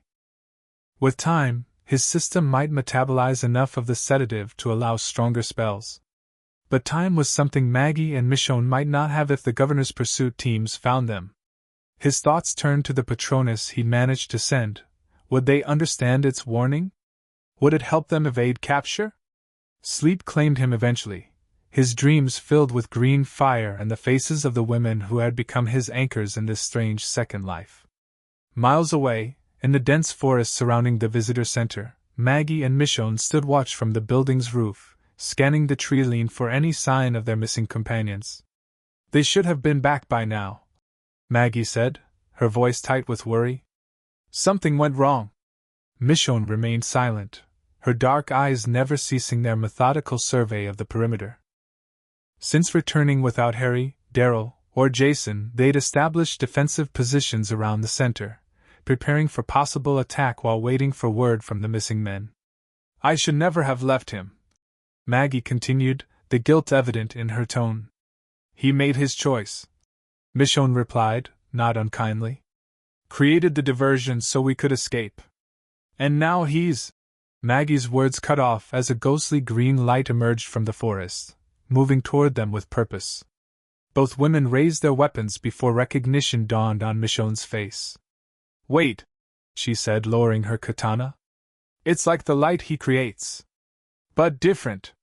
The translucent green stag bounded silently across the clearing, stopping before them. Its ethereal form flickered, weakened by distance or Harry's condition, but its presence was unmistakable, a message, a warning. It's Harry's, Maggie whispered, instinctively understanding. He sent it to warn us. The Patronus conveyed no words, but as it dissipated into mist, both women felt an unmistakable impression. Harry captured, Jason revealed as an enemy, danger approaching. We need to tell Rick, Michonne said, already moving toward the ladder. Inside the visitor center's main room, Rick listened grimly as they reported what they'd seen. You're certain this ghost deer was from Harry? And that it was warning about Jason specifically? Certain, Michonne confirmed. And it confirms why Daryl hasn't returned either. He must have been captured or… She left the alternative unspoken. Glenn, his arm now healing in a proper sling, leaned forward. So the visitor center was a trap all along? Jason led us here deliberately? Seems that way, Rick acknowledged. Which means the governor likely knows our location. We need to move, Carol stated, already mentally cataloging their supplies. Before they surround us. Rick shook his head. Moving 40 people through the forest with children and injured? We'd be vulnerable. Better to fortify, prepare for siege. And what about Harry? Maggie demanded. We can't just leave him in Woodbury. Silence fell across the room, the unspoken calculation hanging heavily in the air, the risk of attempting a rescue versus the safety of the larger group. I'll go, Michonne said finally. Alone. Better chance of infiltration, extraction. Not alone, Maggie countered immediately. I'm going too. Glenn stepped forward, his face tight with concern. Maggie, no. It's suicide. He would do it for any of us, Maggie insisted. Has done it multiple times. The argument might have escalated further had Herschel not intervened, his quiet authority silencing the room. My daughter is right, he said, surprising everyone. We don't abandon our own. But neither do we rush in blindly. Rick considered this, then nodded decisively. We plan carefully. Small team, specific objective. Meanwhile, we prepare the center for possible attack, fallback positions, escape routes, emergency protocols. The dual preparations began immediately. While the main group fortified the visitor center under Glenn's direction, Rick worked with Michonne and Maggie to develop a rescue strategy. Woodbury's walls are patrolled continuously, Michonne explained, sketching a rough map from memory. But there are weaknesses, drainage points, lower sections. Same way we got in last time? Rick asked. They'll have reinforced it, Michonne replied. Need a new approach. Maggie studied the map, tracing possible entry points. What about from above? These buildings along the wall, could we access them from outside? Michonne considered this, nodding slowly. Possible. This structure used to be a fire station. External ladder might still exist on the blind side. As they refined the plan, Carol entered with a grim expression. Perimeter alarm just triggered on the east ridge. Someone's coming. Rick immediately shifted to defense mode. How many? Single figure according to Sasha. Moving deliberately toward us, not attempting stealth. Could be Daryl, Maggie suggested hopefully. Or bait, Michonne countered. Drawing us out. Rick made a quick decision. Defensive positions. Carol, Get non-combatants to the designated shelter areas. Michonne, Maggie, with me at the East Observation Post. They moved swiftly to the small blind constructed specifically for monitoring the eastern approach. Through binoculars, they observed a solitary figure emerging from the tree line, limping slightly but moving with purpose. "It's Daryl," Rick confirmed, recognizing the crossbow slung across the man's back. Relief flooded through them, quickly tempered by caution. "Could be under duress," Michonne warned. "Forced to lead them to us." They watched as Daryl approached, apparently alone, showing no signs of being followed or coerced. When he reached the first checkpoint, Rick used the radio to contact the observer. "Challenge phrase?" he requested. Static crackled before the observer replied. "Gave it correctly. Says it's urgent." Minutes later, Daryl was inside the center's main building, his appearance shocking everyone, face bruised, clothing torn, a roughly bandaged wound visible on his thigh. "Governor has Harry," he reported without preamble. "Jason was working for them all along." "We know," Maggie replied. "Harry managed to send some kind of magical message." Daryl nodded, unsurprised. "Figured something like that. I got separated during the ambush, saw Harry get taken. Followed them as far as I could before doubling back." "What about Jason?" Michonne asked. Governor turned on him. "Apparently he wasn't sharing everything he learned about us. About Harry specifically." Daryl winced as he shifted weight off his injured leg. "Last I saw, they were taking both of them to Woodbury." This new information altered their calculations. If Jason had indeed turned against the governor, even partially, he might represent an unexpected ally inside Woodbury. "Did you see which building they took Harry to?" Rick asked. Daryl shook his head. "Lost the trail about a mile out. But they were talking about some kind of research facility in town." "The hospital," Michonne realized. "Small clinic on the north side. Governor was converting it for his experiments with the walkers." Rick nodded, integrating this information into their planning. "Changes the extraction point but not the basic approach. Question is timing. How soon do we move?" "No," Maggie stated firmly. "Every hour gives the governor more time to." She didn't finish the thought, but everyone understood the implication. Whatever the governor planned for Harry, delay only served his purposes. "Tonight," Rick decided. "Under cover of darkness. Michonne, Maggie, you'll lead the extraction team. Daryl, you coordinate defense here with Glenn in case this is meant to draw us out." As preparations accelerated, Maggie found a moment alone with Michonne, both women checking weapons and gathering supplies for the night's mission. "You felt it too, didn't you?" Maggie asked quietly. "When his message came. Like he was reaching specifically for us." Michonne paused in her methodical inspection of her katana. "Yes. This thing between the three of us." Maggie continued, struggling to articulate feelings that defied conventional language. "It's real, isn't it? Does it matter what we call it?" Michonne asked, echoing their previous conversation. "No," Maggie admitted. "Just that we acknowledge it exists." Michonne's dark eyes met Maggie's, an unspoken understanding passing between them. "We bring him home," she said simply. "Then figure out what it means." Maggie nodded, the shared purpose cementing something that had been building since Harry's arrival in their lives. A bond between the two women that existed independently of but was enhanced by their connection to him. Darkness fell, bringing the moment of departure. The rescue team assembled at the edge of the clearing, Michonne and Maggie as primary operatives, Rick and a recovered Sasha providing backup. Each carried minimal equipment, weapons, radios with earpieces, basic medical supplies. 6-hour window, Rick reminded them. If you're not at the extraction point by dawn, we assume capture and implement contingency plan. The contingency, immediate evacuation of the visitor center, remained unspoken but understood. They couldn't risk everyone for 3 people, no matter how valued. Herschel approached his daughter, his face solemn in the moonlight. "Remember your training," he said, embracing her briefly. "And remember what matters." "I will, Daddy," Maggie promised. Glenn's farewell was more emotionally fraught, his concern evident as he held Maggie tightly. "Come back to me," he whispered. "All of you." The complexity of that statement wasn't lost on Maggie. Glenn had observed the evolving dynamic between her, Harry, and Michonne. His acknowledgement, however painful, reflected the new reality of relationships in their apocalyptic world. They moved out under a clouded moon, traveling light and fast through familiar territory.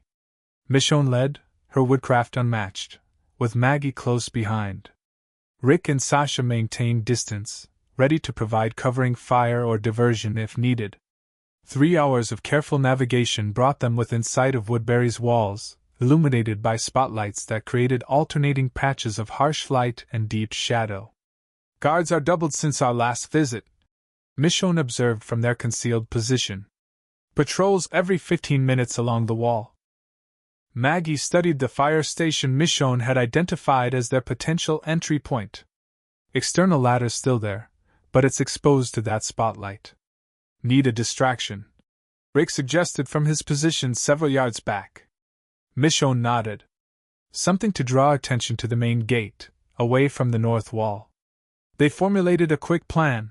Sasha would circle to the eastern approach and create a disturbance, drawing guards and spotlight coverage away from their target area. The timing needed to be precise, coordinated by synchronized watches. 20 minutes, Rick confirmed. "Get in position and maintain radio silence until extraction." Maggie and Michonne moved stealthily toward the fire station's external wall, staying in shadow as they approached the town's perimeter. When Sasha's distraction began, a series of small explosives placed to simulate an attack on the eastern gate, the response was immediate. Spotlights swiveled, guards ran toward the commotion, and the northern section of wall fell momentarily into darkness.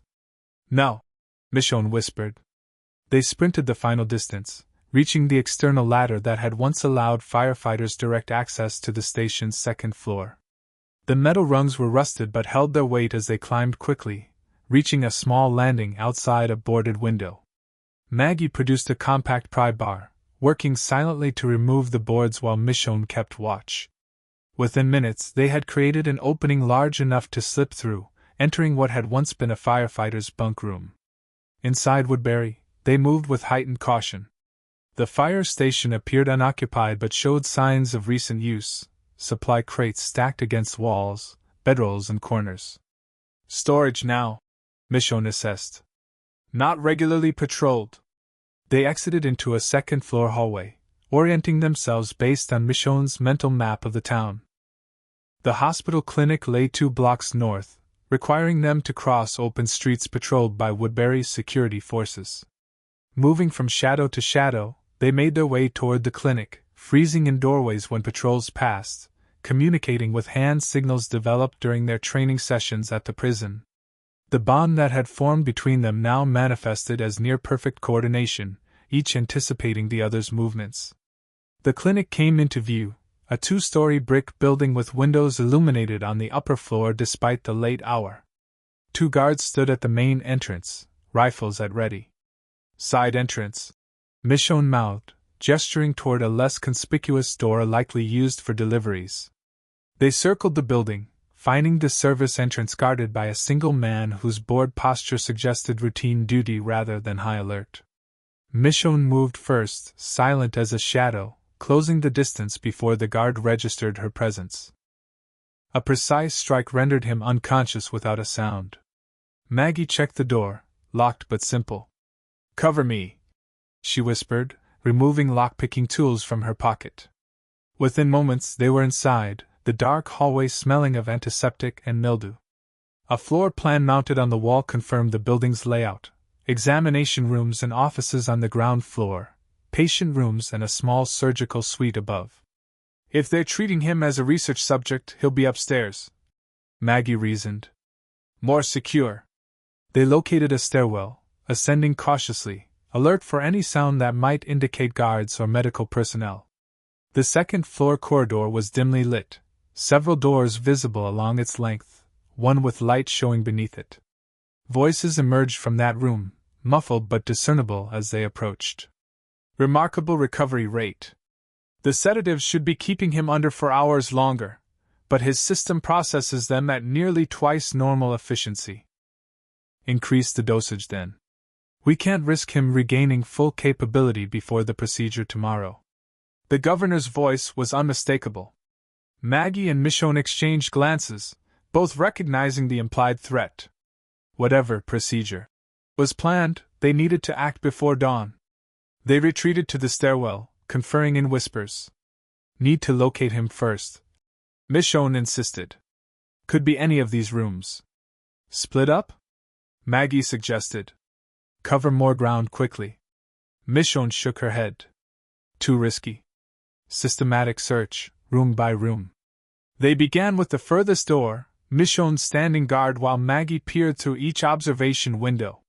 The first 2 rooms were empty. The third contained a patient, not Harry, but a familiar face.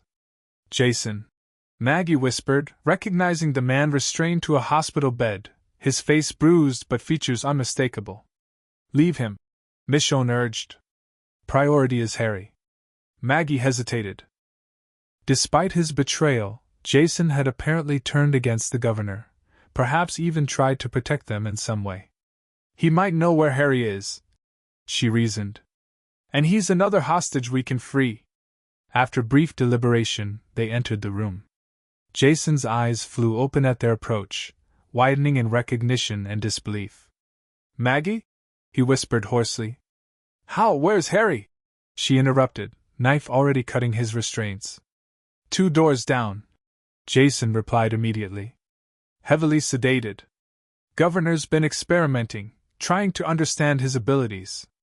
Guards? Michonne demanded. 2 outside his room. Doctor on call in the lab across the hall. As Maggie freed his final restraint, Jason sat up painfully. I should have warned you sooner. About the governor. I started having doubts when I saw how he treated prisoners, but by then I was in too deep. Save the apologies. Michonne cut him off. Can you walk? Jason nodded, standing unsteadily. Been faking greater weakness than I feel. They're less careful with restraints when they think you're barely conscious. Armed with Jason's intelligence, they approached Harry's room cautiously. The 2 guards stood alert, suggesting the value of the prisoner they protected. A frontal assault would create too much noise, potentially bringing reinforcements before they could extract Harry. Distraction? Maggie suggested. Jason nodded. I can draw them away. There's a fire alarm by the stairwell. They'll recognize you immediately, Michonne pointed out. Exactly. They'll be so focused on recapturing me they might leave their posts momentarily. The plan was risky but offered the best chance of accessing Harry without alerting the entire building. Jason would trigger the alarm, then lead the guards on a chase away from Harry's room. During the confusion, Maggie and Michonne would extract Harry through the service stairs. If you're captured again, Maggie began. I know the risks, Jason interrupted. Consider it partial atonement. Without further discussion, he moved toward the stairwell. Moments later, the fire alarm blared through the building, followed by Jason's voice shouting from the far end of the corridor. Fire in the storeroom! Evacuate the patients! The guards responded as anticipated, moving away from Harry's door to investigate the commotion. As soon as they turned the corner, Maggie and Michonne sprinted to the room, entering swiftly. Harry lay strapped to a hospital bed similar to Jason's, and dripping clear fluid into his arm. Despite the noise, he appeared only semi-conscious, his eyes unfocused as they approached. Harry! Maggie called softly, quickly working to free his restraints. Harry, wake up! We're getting you out! Sedated, Michonne observed, examining the 4. She immediately disconnected it, hoping his system would begin clearing the drugs. Harry's eyes flickered, recognition dawning slowly. Maggie? Michonne? His voice was slurred but coherent. You came. Of course we did. Maggie replied, helping him sit up. Can you stand? He nodded weakly, swinging his legs over the side of the bed. Drugs, affecting my magic. Can't focus properly. Don't need magic right now, Michonne stated practically. Just need to move. They supported him between them, his strength returning gradually as they made their way toward the service stairs. The alarm continued blaring, creating confusion throughout the building as personnel responded to the apparent emergency. They had reached the stairwell when a voice called out behind them. "Stop right there." They turned to find the governor himself standing at the corridor's end, pistol raised, his single eye blazing with fury. Behind him stood 2 armed guards, weapons trained on the escaping trio. "I must admit I'm impressed," the governor said, his voice controlled despite the situation. "You two are as resourceful as your reputations suggest." Michonne positioned herself slightly in front of Harry, katana raised. Maggie kept one arm supporting Harry while her other hand moved subtly toward her concealed knife. "Let us leave," Michonne stated flatly. "Or this ends badly for everyone." The governor laughed humorlessly. "You're outnumbered, outgunned, and your wizard friend can barely stand. I'd say the odds favor me." Harry straightened, drawing on reserves of strength he hadn't known remained. The drugs were still in his system, but adrenaline was helping clear his mind. "Last chance," he warned, his voice stronger than before. "Let us go." "I don't think so," the governor replied, gesturing to his men. "Take them. Kill the women if necessary, but I want him alive." As the guards advanced, Harry made his move. Focusing through the lingering fog of sedatives, he channeled every ounce of remaining magical energy. "Protego Maxima!" he shouted, throwing both hands forward.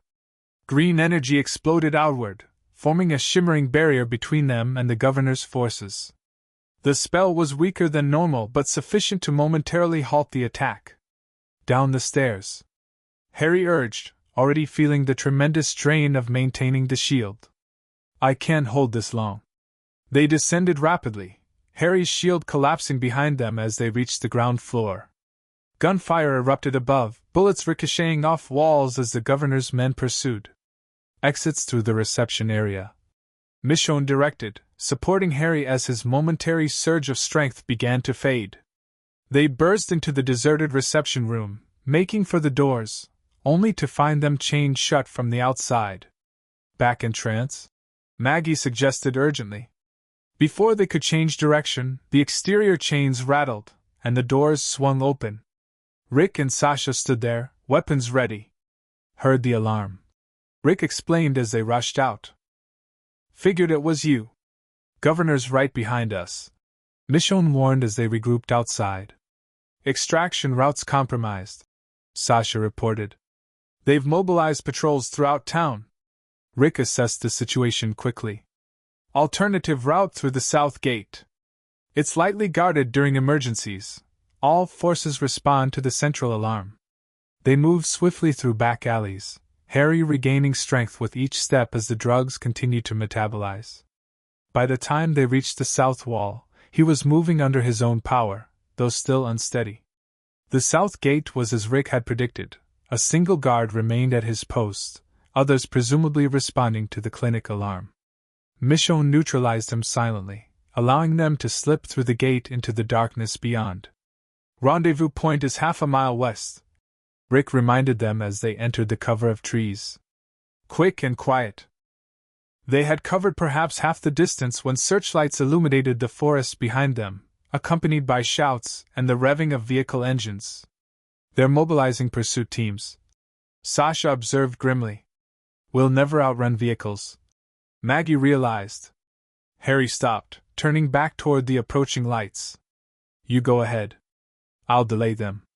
"No," Michonne and Maggie said simultaneously, each taking one of his arms. "Not leaving you behind," Maggie insisted. "Not again." Harry looked between them, seeing the absolute determination in their faces. Whatever had formed between the three of them, it had created a bond none was willing to break. "Then we stand together," he decided. "But I need your help. My magic's still weak from the drugs." Understanding immediately, Michonne and Maggie positioned themselves on either side of him. Rick and Sasha exchanged glances, recognizing this was beyond their intervention. "We'll secure the extraction route," Rick said, backing away. "Do what you need to do," As the pursuit vehicles approached, Harry reached out, taking Maggie's hand in his right, Michonne's in his left. The connection was immediate and profound, energy flowing between them, strengthening him in ways he couldn't fully comprehend. "What do we do?" Maggie asked, feeling the strange power circulating through their joined hands. "Focus your will through me," Harry instructed, remembering techniques from his previous life. "Picture a barrier, a wall of force they can't penetrate." As the first vehicle emerged from the tree-line, Harry raised their joined hands, channeling not just his own magic but the combined will of all three. "Protego horribilis," he intoned, his voice deeper and more resonant than usual. The effect was beyond anything he'd experienced in this world.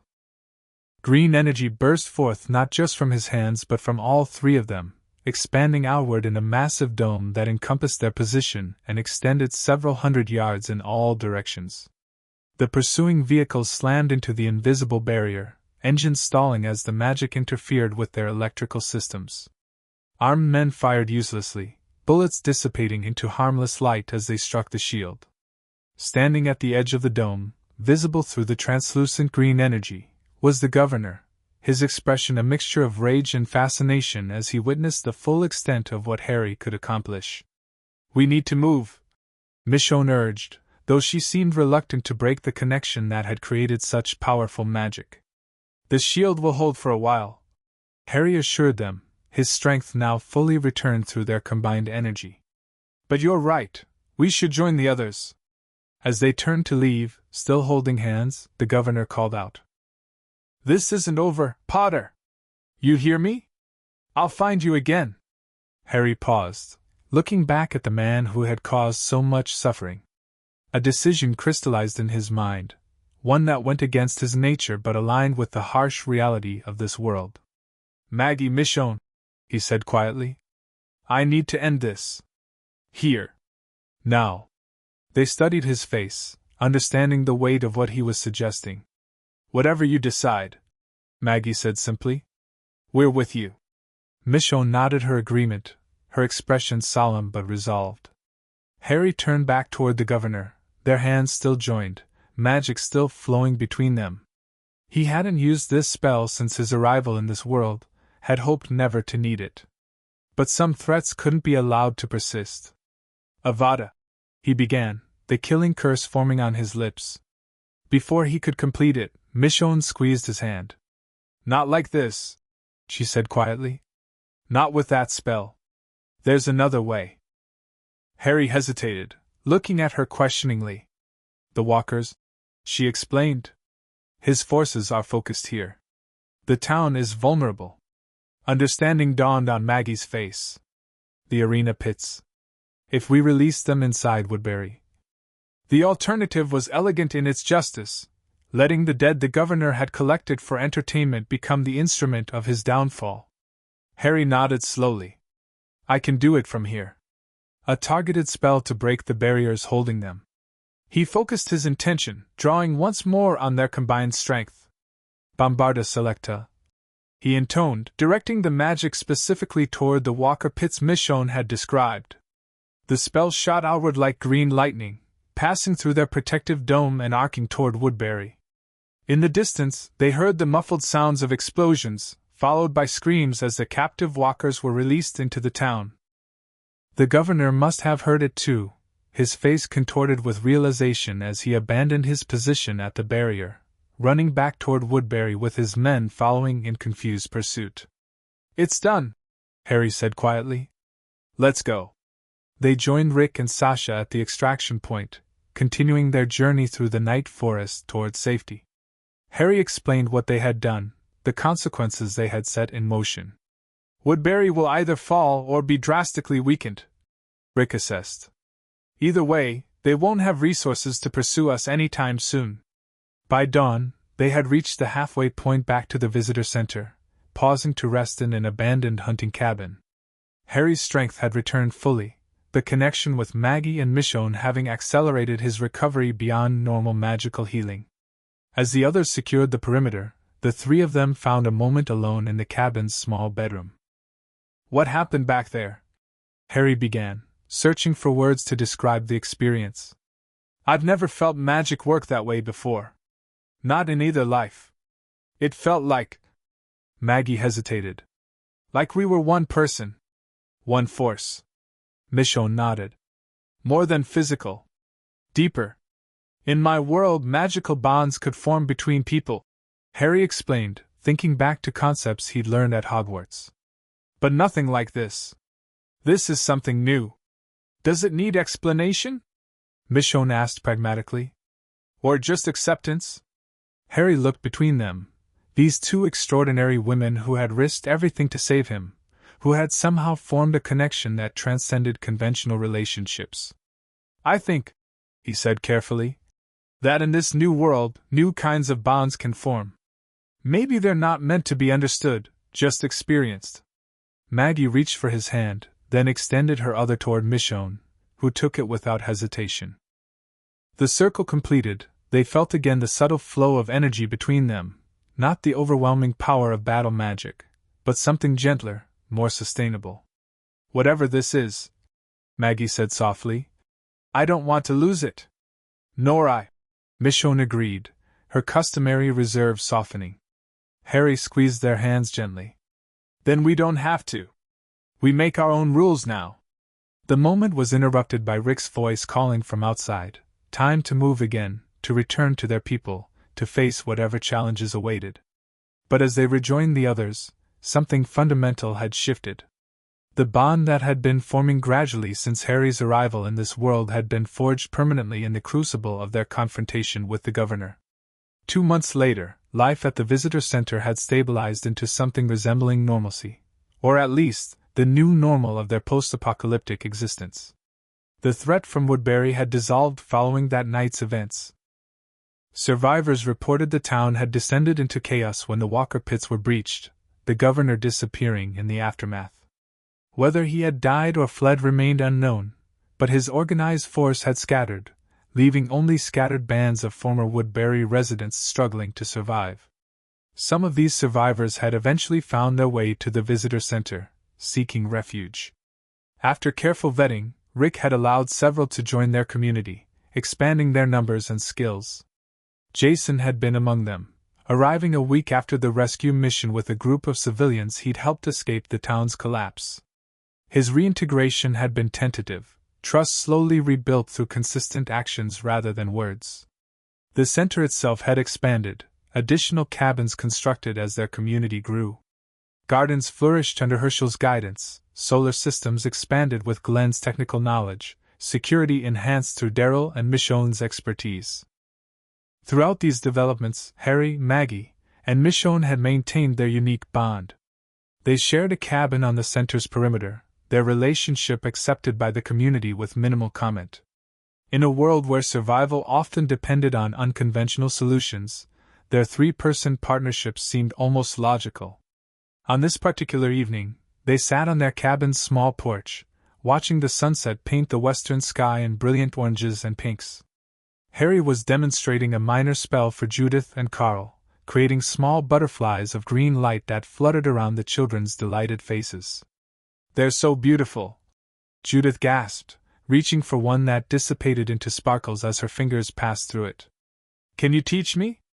Carl asked eagerly, having appointed himself Harry's unofficial apprentice despite lacking magical abilities. The incantation is Papilio Lumos, Harry explained patiently. You can practice the words and movements even if you can't produce the effect. Carl nodded seriously, mimicking Harry's hand gesture while repeating the Latin phrase. Though no butterflies appeared from his efforts, his determination never wavered.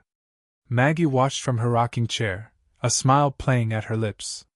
You're good with them, she observed as the children eventually ran off to dinner at the main building. Had excellent teachers, Harry replied, thinking of Lupin and Dumbledore from his first life. Michonne emerged from the cabin, having finished her inventory of supplies. Perimeter check in 10 minutes, she reminded them, referring to their nightly security routine. Harry nodded, his gaze turning thoughtful as he studied the forests beyond their settlement. I've been thinking, he said quietly. Dangerous habit, Maggie teased, though her expression showed she recognized his serious tone. About why I'm here. Harry continued. In this world, this life. Michonne settled beside him, her presence solid and reassuring. Still searching for meaning? Not searching exactly. I think I've found it. Harry turned to include both women in his gaze. When I died facing Voldemort, I thought my purpose was complete. But maybe that was just the first chapter. And this is the second, Maggie suggested. Harry nodded. My magic works differently here, adapted to this world's needs. I can heal, protect, build in ways that are uniquely valuable now. Purpose through application. Michonne observed with characteristic insight. Exactly. Harry reached for both their hands, the gesture now familiar and comforting. And maybe part of that purpose was finding you both. Creating something new in a broken world. Maggie leaned her head against his shoulder. Pretty profound for porch conversation. A rare smile touched Michonne's lips. But not wrong. As darkness settled over the visitor center, lights began appearing in windows throughout the settlement. Electric bulbs powered by solar panels, oil lamps where electricity hadn't yet reached, campfires in communal areas where people gathered for evening meals and conversation.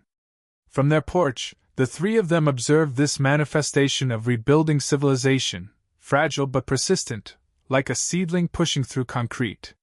We should join the others, Maggie suggested eventually. Beth's organizing music night. Harry nodded, though he made no immediate move to rise. These quiet moments together had become precious, islands of peace in their still dangerous existence. Harry Potter, Michonne said unexpectedly, using his real name, which she rarely did. Wizard from another world. That's me, he acknowledged with a small smile. Never would have believed it. She continued. If someone had told me. Life's stranger than fiction, Maggie added. Death too, apparently, Harry quipped, referring to his unusual journey between worlds. They shared a quiet laugh before finally rising to join the community gathering. As they walked toward the main building, Harry reflected on the extraordinary path that had brought him here. From the boy who lived to the wizard who died to the man who found new purpose in an apocalyptic world. Walkers still roamed beyond their walls. Threats still existed in the form of hostile survivors and dwindling resources. Winter approached with its own challenges of cold and scarcity. But here, with Maggie's hand in his right and Michonne's in his left, Harry felt something he had rarely experienced in either of his lives, a sense of belonging that transcended circumstance, a connection that defied conventional understanding. Perhaps that was the point of his unusual second chance, not to be the chosen one or the legendary hero, but simply to be one thread in the complex weave of rebuilding humanity. To use his unique abilities not for destiny's grand design but for the smaller, more essential work of protecting those he loved.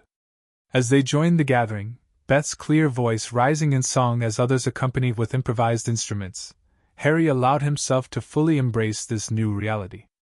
The wizarding world with its ministry and Hogwarts and prophecies felt increasingly distant, not forgotten, but properly placed in his past. This world, with its walking dead and desperate survival and unexpected love, was his present.